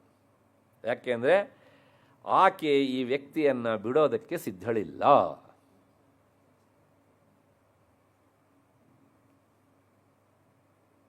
ನಾನು ಮೊದಲೇ ಹೇಳಿದ್ದೇನೆ, ಶ್ರದ್ಧೆಯ ವಿಷಯಗಳಲ್ಲಿ ನಂಬಿಕೆ ಅನ್ನುವಂಥದ್ದು ಅವರವರಿಗೆ ಬಿಟ್ಟಿದ್ದು ಹೀಗೆ ಅಂತ. ಯಾಕೆ ಅಂದರೆ ಇಂಥ ಉಪಾಸಕರನ್ನು ನೀವು ಗಮನಿಸಿ, ಅವರಿಗೆ ಇವತ್ತಿಗೂ ಸಹ ಅವ್ರ ಬಾಯಲ್ಲಿ ಆವಾಗ ಆವಾಗ ಆಕೆ ಹೆಸರು ಬರ್ತಾ ಇರುತ್ತೆ ಅಂತ. It was correct. ಹಾಗಿದ್ರೆ ಏನು ಮಾಡಬೇಕು? ಪರಿಹಾರ ಕೇಳಿದ್ರೆ ಏನಿಲ್ಲ,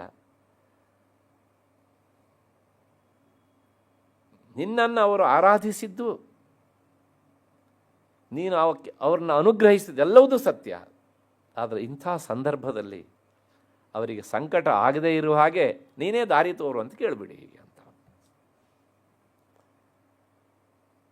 ಅದು ನಿನ್ನ ಅನುಗ್ರಹ ಅಂತ ಕೇಳಿದ್ರು ಅವರು. ನಂಬ್ತೀರೇ ಬಿಟ್ಟೆ, ವಿತಿನ್ 3 days ಅನಾಯಾಸವಾಗಿ ಹೇಳ್ಬಿಟ್ರು. ಯಾಕೆ ಈ ಮಾತನ್ನು ಹೇಳ್ತೇನೆ ಕೇಳಿದರೆ, ಸದಾನ ತದ್ವಿಮೋಕ್ಷ್ಯಾಮಿ ಸಾನ್ನಿಧ್ಯಂ ತತ್ರ ಮೇ ಸ್ಥಿತಂ. ಆ ಮನೆಯಲ್ಲಿ ನನ್ನ ಸಾನ್ನಿಧ್ಯ ಅನುಗಾಲವೂ ಇರ್ತದೆ. ಆದ್ದರಿಂದ ನಾವು ಆಕೆಯ ಮಾತನ್ನು ಸಂಶಯದ ಕಣ್ಣಿನಿಂದ, ಸಂಶಯದ ಕಿವಿಯಿಂದ ನೋಡಲೂಬಾರ್ದು, ಕೇಳಲೂಬಾರ್ದು ಹೇಗೆ ಅಂತ. ಅಷ್ಟು ಹಿನ್ನೆಲೆಯಲ್ಲಿ ಮತ್ತೆ ಮುಂದುವರೆದು ಆಕೆ ಹೇಳ್ತಾಳೆ, ಬಲಿಪ್ರದಾನೇ ಪೂಜಾಯಾಂ ಅಗ್ನಿಕಾರ್ಯೇ ಮಹೋತ್ಸವೇ ಸರ್ವಂ ಮಮೈತಚ್ಚರಿತಂ ಉಚ್ಚಾರ್ಯಂ ಶ್ರಾವ್ಯಮೇವ ಚ. ಬಲಿಪ್ರದಾನೇ ಅಂದರೆ ಬಲಿಯನ್ನು ಕೊಡುವಂಥ ಸಂದರ್ಭದಲ್ಲಿ ಅದಕ್ಕೇನು ಅಂತ ಅರ್ಥ ನೋಡೋಣ. ಮತ್ತೆ ಪೂಜಾಯಾಮ್, ಮನೆಯಲ್ಲಿ ಇನ್ಯಾವುದೋ ಒಂದು ಪೂಜೆ ನಡೆಯುತ್ತೆ, ದೇವತಾ ಆರಾಧನೆ, ಆ ಸಂದರ್ಭದಲ್ಲಿ ಮತ್ತು ಅಗ್ನಿಕಾರ್ಯ ಅಂದರೆ ಈ ಬ್ರಹ್ಮಚಾರಿಗಳು ಮಾಡೋ ಅಗ್ನಿಕಾರ್ಯ ಉಂಟು, ಅದಲ್ಲ.